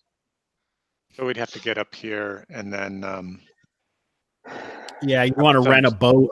some You'd have to get a boat access. probably. Yeah, maybe because get it's a down. high cliffs. It's high cliffs up there. All right. Well, with the limited time that we have left, I'd suggest that maybe we explore these furrows here before we head back for Sindanore on this very unsuccessful. I wouldn't say that. No, This is good. no. This is good Well, I mean, I stuff. think we learned some things about the tower. I think that was good, and Yeah. explored a couple of hexes, and we also got an idea about where that pirate cave would be and Well, how to get into it. So it's all Here's the also question, though. And your journal didn't have this. The journal didn't have that hex as being identified with that. correct. I So- think it was way before the journal came out that this Okay. that happened. Because I mean, there's over 100 sessions of this game, Right. and Right. many of the players that probably did that are not even playing anymore. Mhm. I think Cody may have. So, like, if you would have started talking about Cody, you'd have been like, "Oh, this is what this is. Right. It's Right. this Sicilian tubes is what it's called." But Cody's languishing in his pit. In his bed, yeah. Okay. All right, so you guys move into this hex, and it doesn't take long to find the furrows because there's almost a trail that Mhm. goes from Sindanore north up towards the Cinder Mounds, right through this area. And those furrows run from northwest to southeast. And you find them on the trail. Were you planning on searching this area like you have been exploring it? Mhm. Or Yep. so the furrows are large. They've kind of they're not in any way uniform like a like a tilled field would be, or a garden or anything like that. It's Mhm. more like a wavy furrows like this, and it doesn't take long for you guys to realize it's probably something burrowing underground that is pushing upturned earth up. And you can start to follow them. They all kind of like move, from northwest to southeast. They're like in a line, generally going that direction. And not even an hour or two in the morning, when you decide to go down that way, you find it looks like some ruins. Oh. Okay. And you said those furrows lead from here to Sindanore, or is it, or are they going? No, they off go north? from like the northwest. So they look like they're coming from the northwest area, Mhm. and then they all just kind of going towards the southeast. Okay, so they're kind of in this direction. Presumably, there's vegetation growing in these furrows and that now. They're not fresh or anything, are they? Yeah, they are fairly fresh. Oh, okay. And how large are the furrows? Like They're width wise? 2 feet, probably 2 to 3 feet. Pretty big, Mm-hmm. like man size big, maybe, not purple worm size big. Weird. Yeah, weird. But you said we found some ruins. Yeah, I'm finding it for you here. Okay.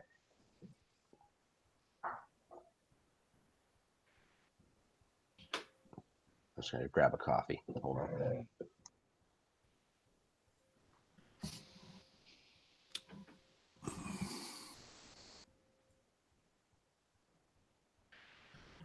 All right, so here's kind of an example of what the furrows are like. You can see them here as they just kind of go right across.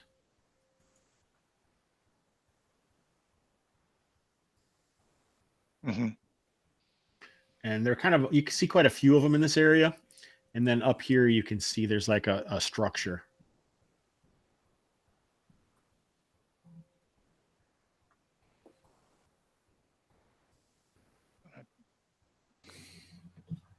Pike, to your best recollection, nobody's actually messed around with these furrows, right? So let's have a look at those ruins and make sure that there could be some treasure stored there. We should watch out for danger too. From what the Spaniard told us, yeah, he definitely encountered those Sicilians down in the ruins there. Oh, he has been down here, the Spaniard has. Yeah, him and 2 others went down there. They cleared that hole and climbed down. That hole here, we think. Oh, I see. Yeah. It says hole, yeah. Okay, I'm just trying to find this on this map. Where are we? Oh, okay. Sorry, so now what is this? So you found the furrows, and then they all kind of lead a certain, like from the along. Mm-hmm. Like this is kind of an example of the furrows here. Okay. Oh, okay. And there's going to be different ones, and they're not all as uniform as that. That's just a representation. They all kind of either seem to come like from the north, and they all just kind of seem to move around. And there's multiple ones that you can find. And looking around, that you don't necessarily see anything that the furrows specifically do, but you do find these ruins. Should we get up to that hole and get some light down in there and see what the Spaniards discovered? Yep. Mm-hmm. All right, so who's going up there? Everybody? Well, Anyone staying back, I guess. yeah. You can see there's stairs on the north and the south. Right. So Gravik wanders up there. So it looks like at one point this was capped, this large, almost like a basalt edifice on these cobbles in the jungle. It looks like it was capped, and then they busted the cap, and it just fell down about 15 to 20 feet. And so there's like a bunch of detritus and broken large pieces of stone in a chamber down below. It looks like there is an exit leading south from the chamber. Let's break out the rope, adventurers. Let's break out the rope. Mm-hmm. All right, so who's going down there? And you could almost go down by hand, because like where the things fell in, you could just kind of slide down them if you wanted to, but it would obviously be easier with a rope.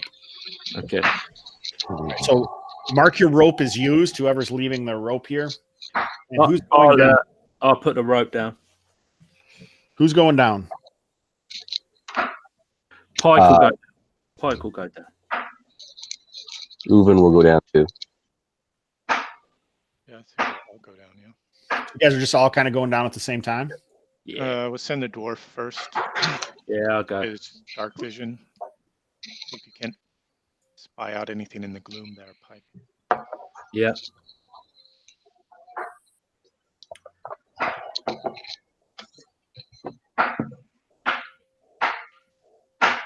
Ooh, shit. The right place. This is the right place.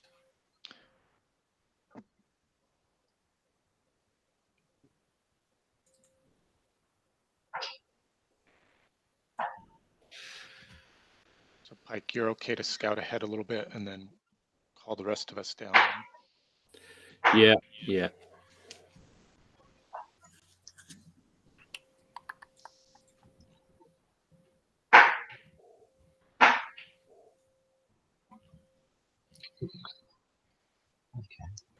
All right, so you can see all this rubble and detritus down here, and just dust, and there's some foliage and some water is leaked down from the misting jungle above. Okay, I'll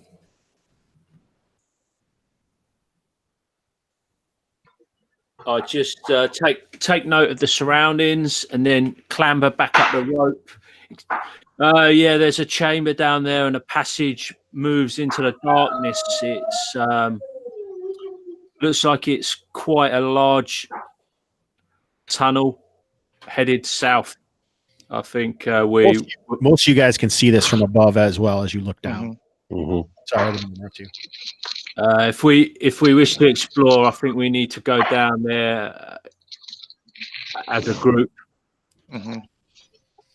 Yeah, so let's send that. We'll move the party down into the cave cavern there, Jason.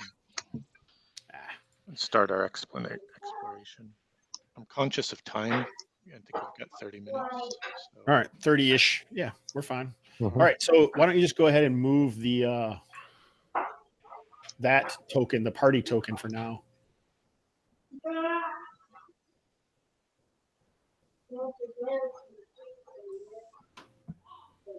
Mm. Whoa, that's getting big now. Mm-hmm. So you also do find, like, it looks like there was some kind of battle that took place here. You've fought skeletons before, Kay, I believe, or at least some kind of Gravik dwarf, yeah. Yeah, and so you can find like remnants of them that were like there was some kind of fight down here, then they were destroyed. But so this is what you see now, and you can see remnants of this. This has been, a month or so since that happened. Gravik, you thought the Spaniard had been down here. You'd heard tale from him about this. Yeah. He said So- he found the purple worms down here. There was also some kind of oily water that was flammable that we need to be wary of over here by a sarcophagus. Yeah, so this area goes down where these over here are going up. So this, Oh. because this is pillars here, and then these stairs go down to this area that's about probably 12 feet below where you were before. Okay. And you can see that this sarcophagus lid has been thrown to the side.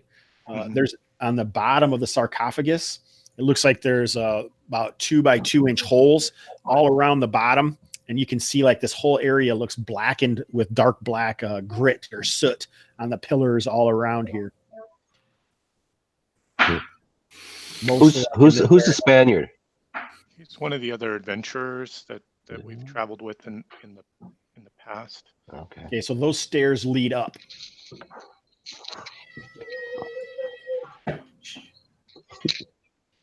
So there's a hallway that goes this way, and then you can see, there's looks like there's a sort of chamber there. There's also a bunch of skeletal bits, but strangely enough, like you can see like old buckles and stuff. Like there might have used to have armor on, but they're all gone now.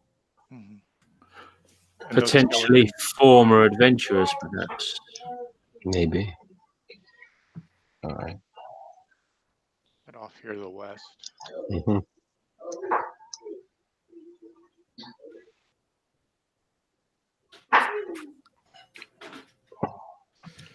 Uh-oh. All right, so there's shattered skeletons and bits of tarnished and verdigris, looks like bronze armor are kind of laying around here. The sarcophagi here do look closed. They look intact. Not for long. Not for long. Not for long, right, Mike? Yes. This is too good an opportunity to pass by.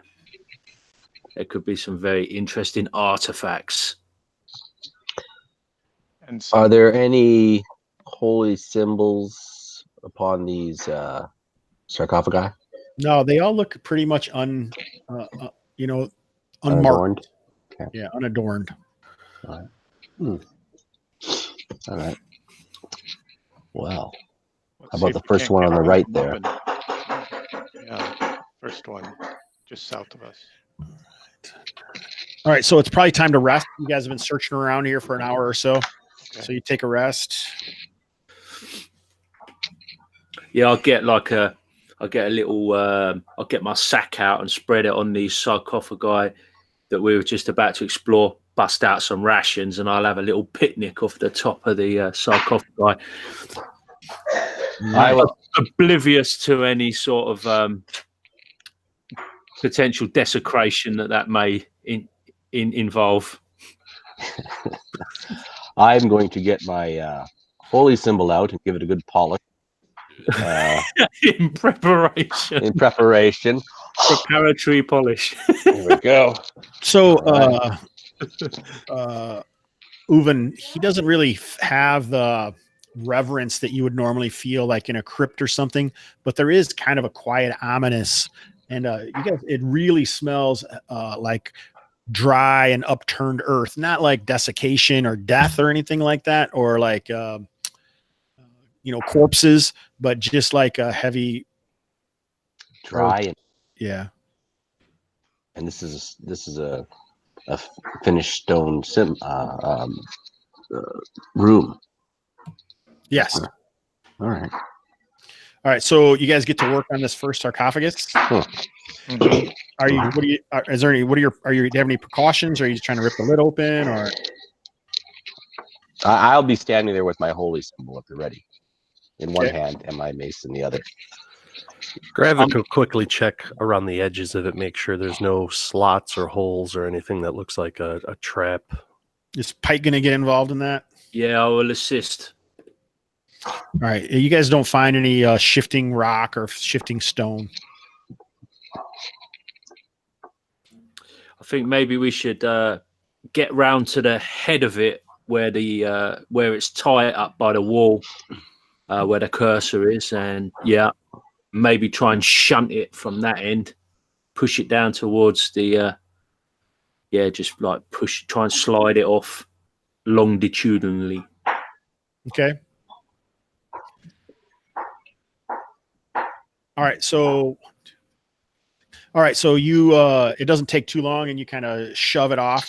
One of the first things you notice is as the lid falls, it looks like on the underside of the lid, there's like a silvery glint from the light, and then it kind of clangs onto the side of the ground there. And inside, it looks like you can find like a corpse, laying there with its hands over its chest. It doesn't quite look human. There's some differences, like the head is a little larger, brow a little different. Like today, we would think maybe like Cro-Magnon Man or something like that. But he does seem to be dressed, and it looks like he has some tools with him. Looks like you'd guess like mining or like construction tools of some sort, masonry tools, perhaps. There are some few scattered not jewelry, but pieces of old coins laying about him. Just the lid, this glint. Could I have a closer look at that lid and discern whether it's silver? Is it silver? Yeah, you kind of push the lid back so the undercarriage is up, the inside of the lid. And inside, this is where you see, it looks like there's been something engraved, some sort of symbol, and then poured silver into it and hardened in there. So there's like a silver symbol on the inside. Is this something that looks familiar to any of us? Yeah, I sort of say, Uven, is it? Do you think this is some sort of ward? Actually, in the old days in Serenia, it's well known that Serenian ancestors and those that came before worshipped these or revered these unholy chthonic gods. And even to be seen by them, the reverence that they paid wasn't for any attention. It was to make sure they were never seen by the gods and to stay out of their attention, for their might was incredible. And it would certainly be death and destruction for all if they were paid attention to. So these are like some really, really old symbology here. Right. Okay. I'll pass that on. Huh. So like the symbology that you see is it kind of looks like a roundish or egg-shaped circular with like some wavy lines coming off the bottom. Okay.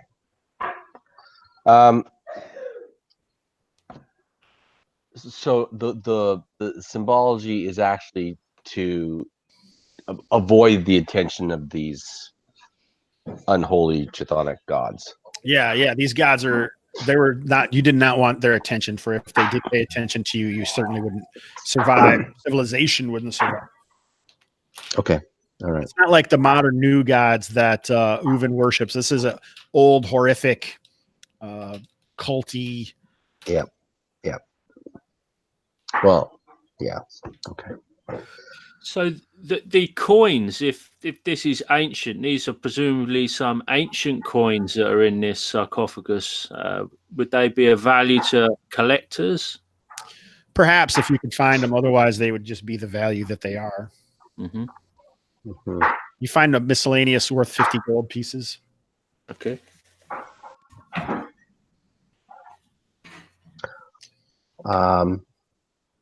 The inlaid silver, is there? Can someone approximate how much they think that's worth? That's inlaid in the holy symbols in the lid. Like if you could get them out intact, they would be worth a lot. You would guess 200 gold pieces probably, but otherwise maybe only a quarter. Like if you melted it out or something, just like the silver itself, right? Worth like 50 gold pieces. Dad. Are these lids like massive, or are they manhandleable? Could you get someone on each corner and transport them? You could try. Yeah, they would definitely be heavily encumbered, but it would probably take 4 people to try and move them.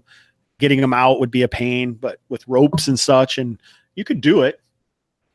So we could kind of come we could make our way back with some labourers and stuff like that, and sort of strip it out. We'd easily cover their wages and stuff.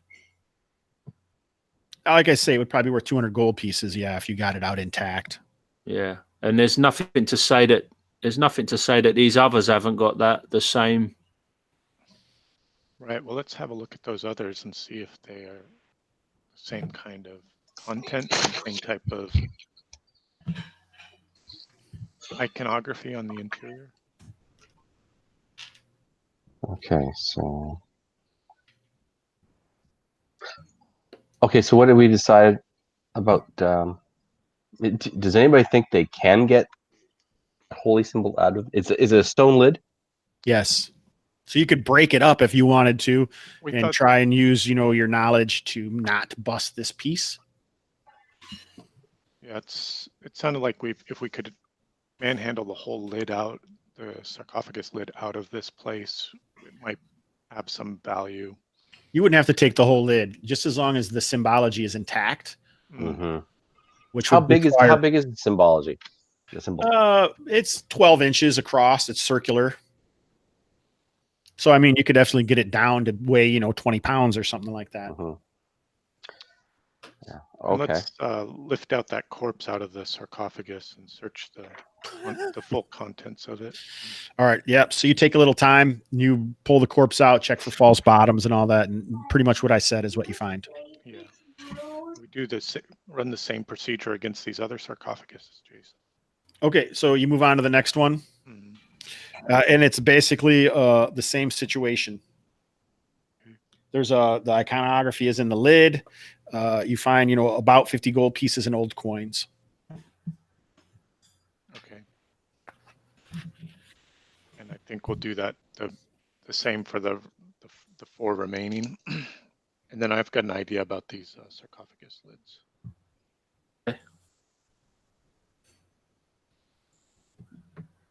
And that idea is I've got a crowbar here. Maybe we could use the crowbar to sort of break up the sarcophagus lid and take the silver runes with us.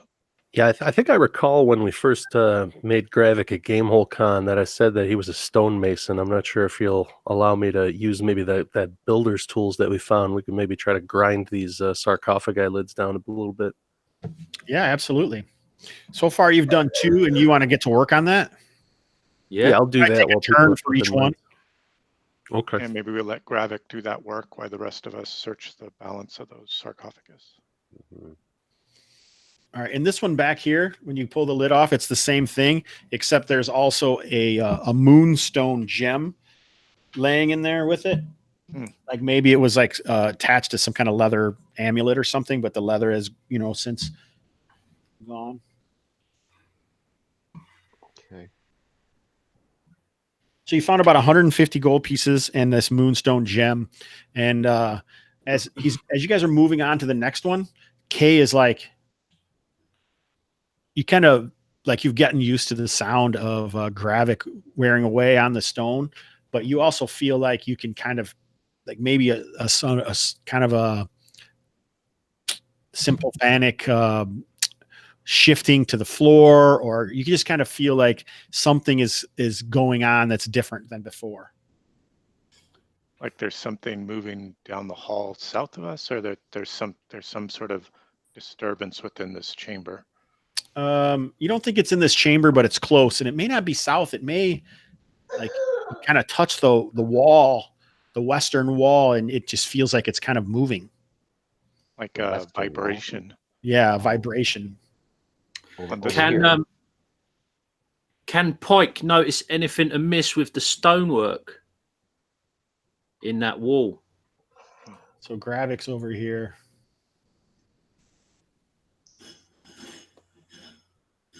Oh man, purple worms. Pike and Kay are over here. As an underground dweller, Jason, do I recognize the vibrations of purple worms? Well, I wouldn't imagine Pike's ever actually been involved with purple worms, but legend. it feels like it's possible that that could be the situation. I'm assuming one of these guys has a torch, probably your torch bearer. Yeah, let's light her up.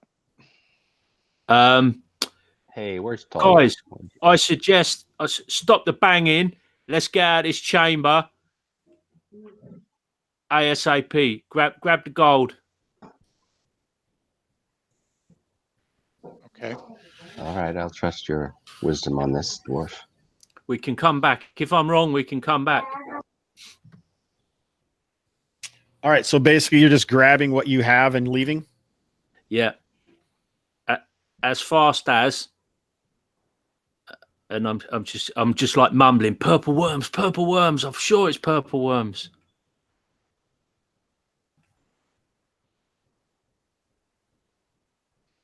The deep tunnelers of our homeland warned us of these things. Mm-hmm. I wonder if maybe they got drawn by the work that we were doing on the stone lids. So yes, that's true. This is the miner's lament. The miner's lament. Awesome. So you guys are where are you guys going? I think we're headed back for Sindanore. Oh, you're calling it a day is what you're saying. Yeah. All right, so we'll say that you got one of the lids. Okay. The symbol off of one of the lids. Exactly. Okay.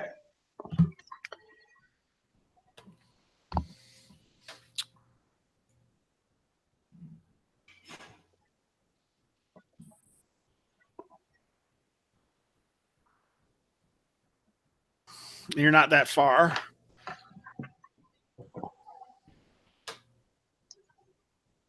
Away from town, obviously. It's like June, isn't it? When you start doing the spice mining and the worms come to the harvesters. Oh right. Need a thumper. TFO. All right. So as you guys are, leaving the ruin, you can kind of hear the sounds of like some kind of patrol to the northeast. Do you want to hang out to find out what it is, or do you just want to flee? A patrol, eh? Something like some people are talking, but it doesn't sound like English, or it doesn't sound like the imperial language. It sounds like a language you don't understand. Kind of guttural and bestial.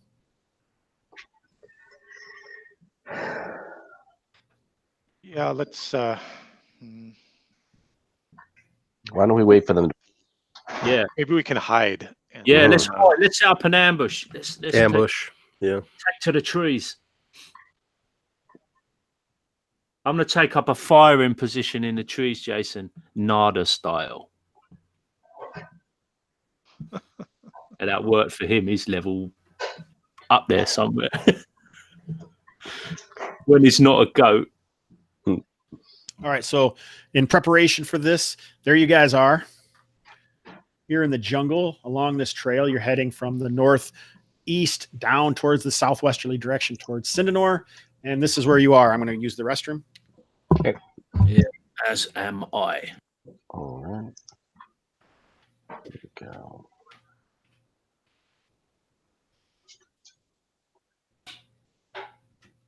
I think I'm fine.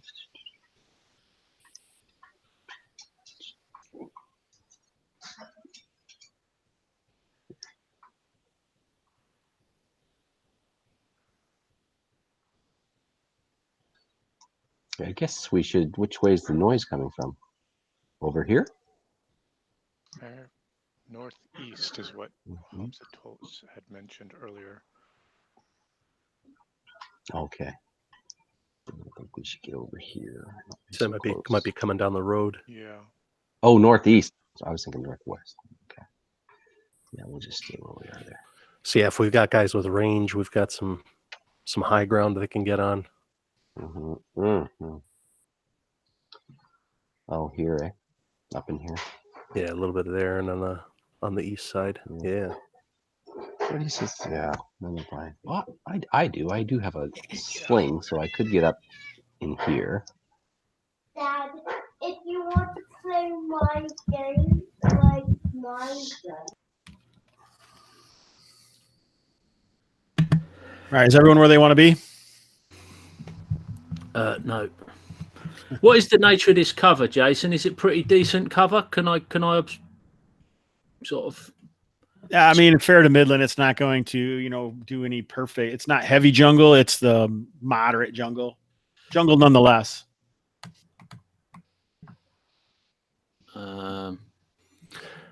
Okay. Now, what you were saying, they were coming from the northeast, so are they coming down the road this way, maybe, Jason? From the That's your south? guess. Okay. It's hard to tell. It's hard to tell. I mean, We're probably going to try hiding up over there and there with ranged. Maybe we should stick together, guys, and maybe let's set up our ambush up here on this high ground. That way we don't split too much, or at least we can observe who's coming down the road, if anyone. Okay. And then we don't leave any of our party members sort of hanging out to dry.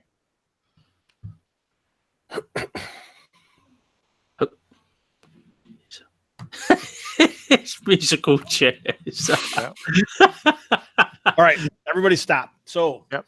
as you are there, Stop, you're driving me mad.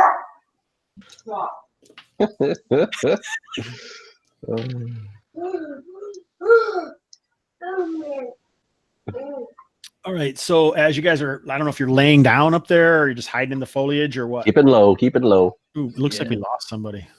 I'm hopping back on. Yeah, I don't know what happened. My window crashed. So I'll be right back.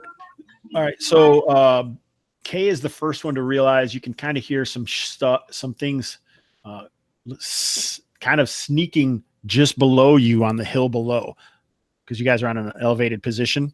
Yeah. But you can still hear stuff from coming, but it seems like they may have forward scouts. Mm. They try and Have we identified them yet? no, not yet. They're still Okay. coming from the northeast, but you can hear these forward scouts. Do you want to try and peek at them, get a look up and see if you can spot them? Or obviously it's going to be a better chance for you to be spotted. Maybe we should sit tight. All right, Kay, what do you do? Yeah, we're holding our position, waiting for something to show itself. Okay.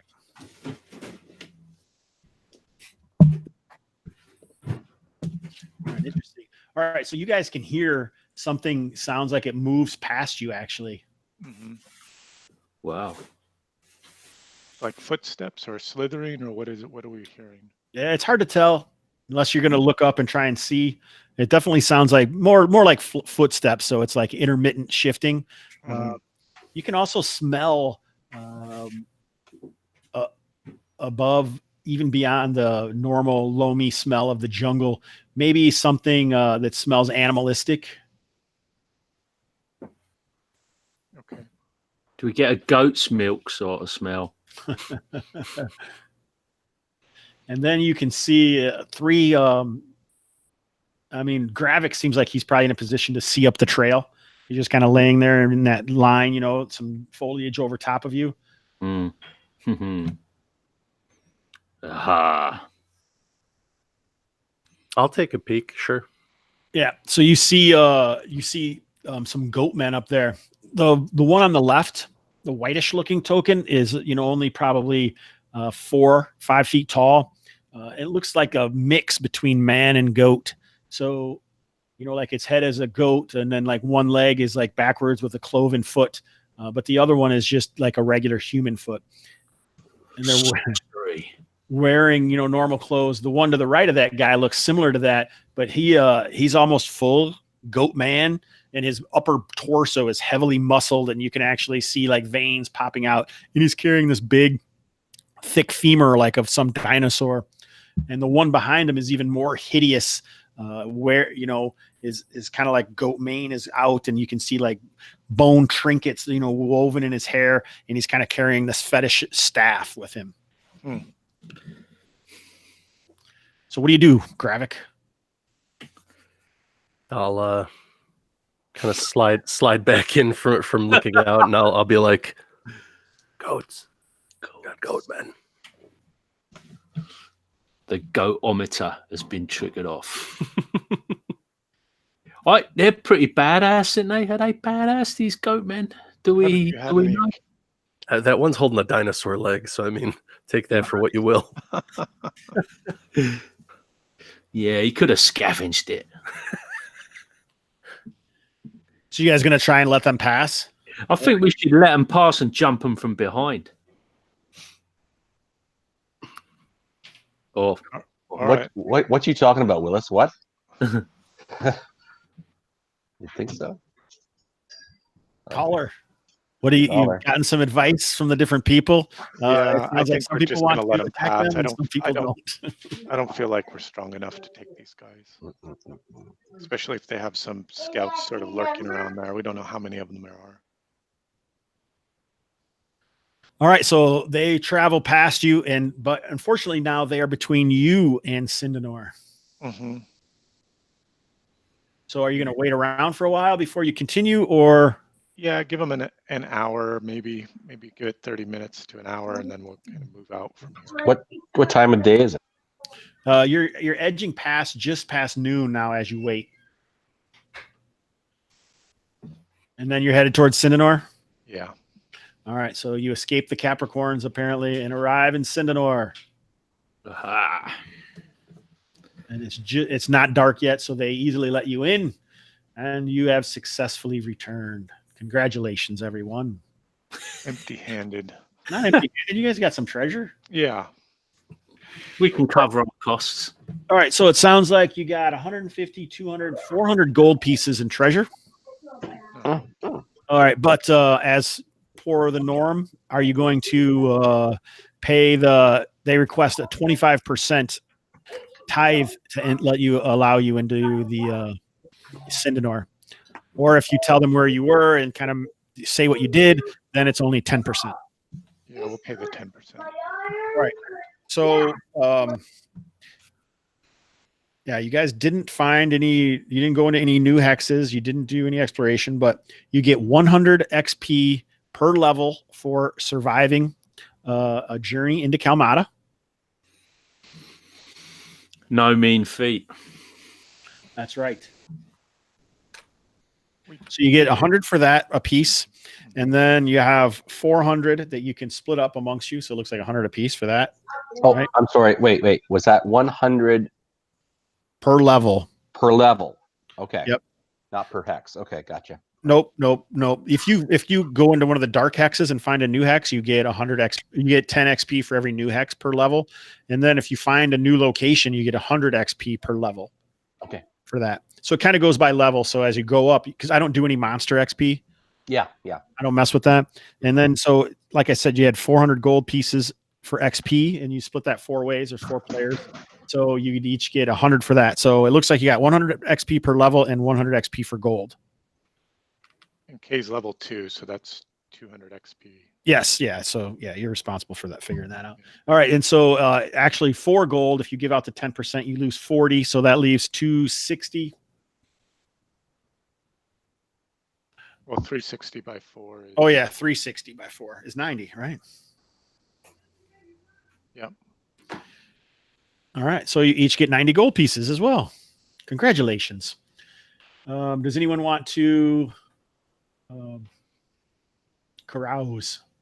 All right, so I should let you know, carousing can be fantastic and it can be bad. Yes. But the whole idea is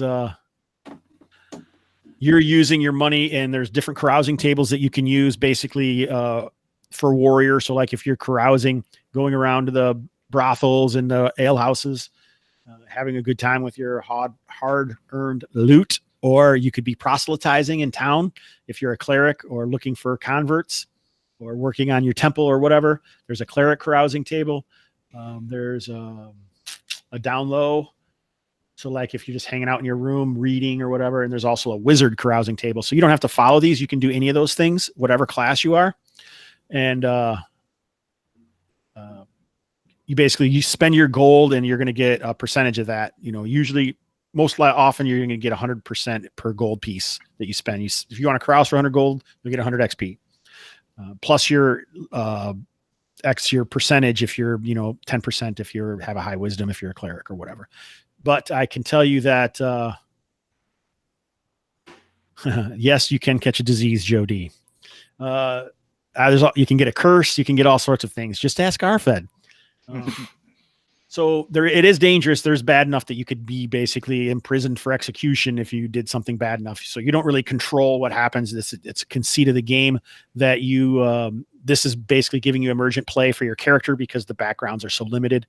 Your character story will basically come out like during play and carousing, so to speak, is in one way. So we'll go to, I'll go Colin. Do you want to carouse? Yep, 70 GP, Jason, and I'm just gonna go around telling stories of our great adventures and getting some beers in with the locals. All right, so general carousing. So roll a d30 for 90 or 70. What'd you say? 70. All right, so this is risky. So roll a d30. Just trying to click on the live stream there. So how do I make advanced die roller? That is it. Just go /R space 1d30. Oh yeah, I forgot about that. Welcome everyone for coming. The game is wrapping up fairly quickly. 16, middle of the road. 16, and now we're into the carousing. All right, 16. Awesome. All right, roll a d8.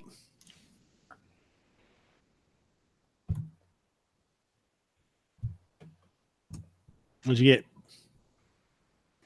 A 4. A 4. Okay, so as you said, you were going around telling stories and drinking, and apparently when you were in the plaza of the gods, you have publicly insulted one of the cultists of Loam. That's because he's a big-nosed son of a gun. But you do get, what'd you do, 70? So you actually get 105 XP, but you have made a deadly enemy. Another deadly enemy.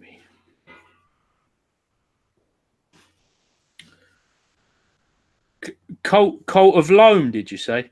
Yeah, Cult of the Loam, Loam. All right, so next up would be, Okay. I guess Aron, you should have been first. Do you want to do anything? Yeah, I'm gonna carouse as a cleric down at the Ninkasi Beer Hall, Okay. drowning my sorrows about our Her feeling is that it was a very unsuccessful journey. Everyone survived, so henchmen are happy. There's that. You do have to pay your henchmen now, and you guys were gone for How many days do we owe them? 4 days, I believe. All right.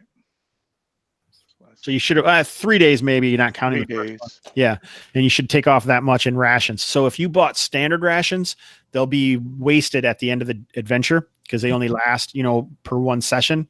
If you buy iron rations, they'll continually last. So if it was 7 days, if you use 4 this time, then you'd have 3 left over. All right, what'd you get for your carousal roll, Aron? I got a. It's a D30. I don't know if I said Oh that. fuck! I got a 5.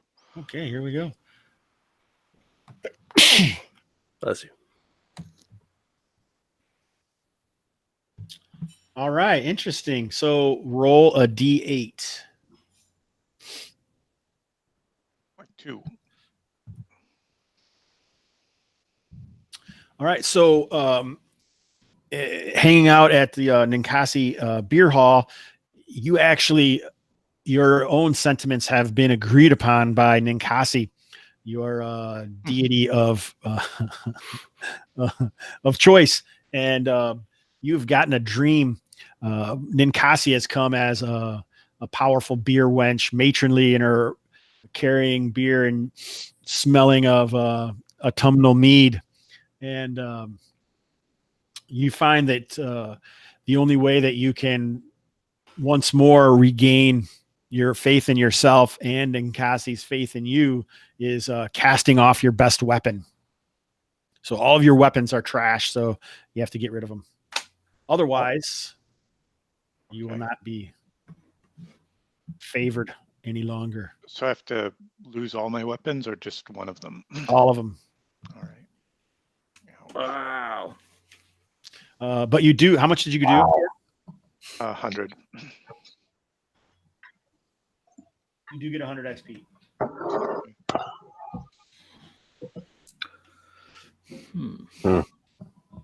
I have a question. Do our XP percentage bonuses apply to carousing XP? Yes, they do. Okay, thanks. It certainly should be, Joe. Lose the C. That's what I say. All right. So, Paul, would Gravik like Joe. to carouse? Yeah, we'll do some carousing here. Let's see. How much? Higher's better, right? Yeah, you want the roll to be the better the roll. Oh, I'm at a higher gold spent. Nope, doesn't matter. Well, you get more Doesn't XP. Yeah, I'll get more XP. Same. That's the thing is it's very dangerous for low level gold because you may get a really bad result. It may cost you more than the XP that you got, but you still get the XP. Gotcha. Okay. Yeah, let's see. I'll throw out I'll do 350. I had some extra laying around here. Extra GP sounds crazy. Are you doing it as a Okay. general carousing? Yeah, I haven't done a general yet, so we'll do that. Normally you do a wizard one, right? Yeah, normally I go over to work the Black Warlock and see if he's got anything for me, but I think I'll just do general for now, and we'll see how it turns out. Oh, nice. Gravik can One. join me in the tavern. We'll have a few dwarven beers. Spit on some loam cultists. Yeah. I think I had a run-in with them too last time. That's They saw I was working for Oryx, and they gave me the stink eye, so yeah, to hell with them. yeah. We'll show them. What'd you get? I got a 21 out of 30. 21. Nice. All right. So heroic carousing. You were carousing like Taganus, wine, woman, and song, and all the worldly pleasures are yours. So yes, he was arousing, Joe, just for you. One with the coin looted from Kalmatta. You gain 1 XP for each gold piece spent. Alrighty. All right, Todd, do you want to carouse any of these? This? Oh, I'll carouse as a cleric and go out into the middle of the tavern there and proselytize. All right, roll a Spread the D30. word of Aminar, and yes, Preach it, brother. that's what I'm doing. All right, and I'm going to How much? 100. 100. Okay, so 100. I didn't even know you had 100. Nice. thought we had 100. No, we had 100. 90. Each got like 90, right? Oh, 90. Yeah, because you had Okay, to give a % of it back. Yeah. That's right. Okay, so let's just make that 50 then. Okay, Okay. I miscounted. All right. I always got to keep track of you stinking players. All right. What'd you get? D30, sir. Oops. Wait a minute. Doing that wrong. What's the code for it? /R. /R. Yep. Base 30. D30. D30. There we go. That's a backward slash. What am I doing wrong here? / is the one next to the shift button, right? Yeah, that's the one I'm using. Okay. It's /R space 1D30. Oh, 1D30. That's why. That's why. Yeah, you got to see how many dice you want to roll. What'd you get? Where is it? Oh yes. Okay. You know why? Because I'm typing it on the wrong thing. I got too many windows open. Sorry. Here we go. 29. Super. Nice roll. Whoa. Thank you. What do you get? 29. 29. All right. Your services to your deity Animar has not gone unnoticed. You spent your time proselytizing in the Rip Inn and the Plaza of the Gods. It strengthened your faith. All right, so you get 90. How much did you do? 50? 50. All right, so you get 50 Mm-hmm. XP. Let me see here. Additionally,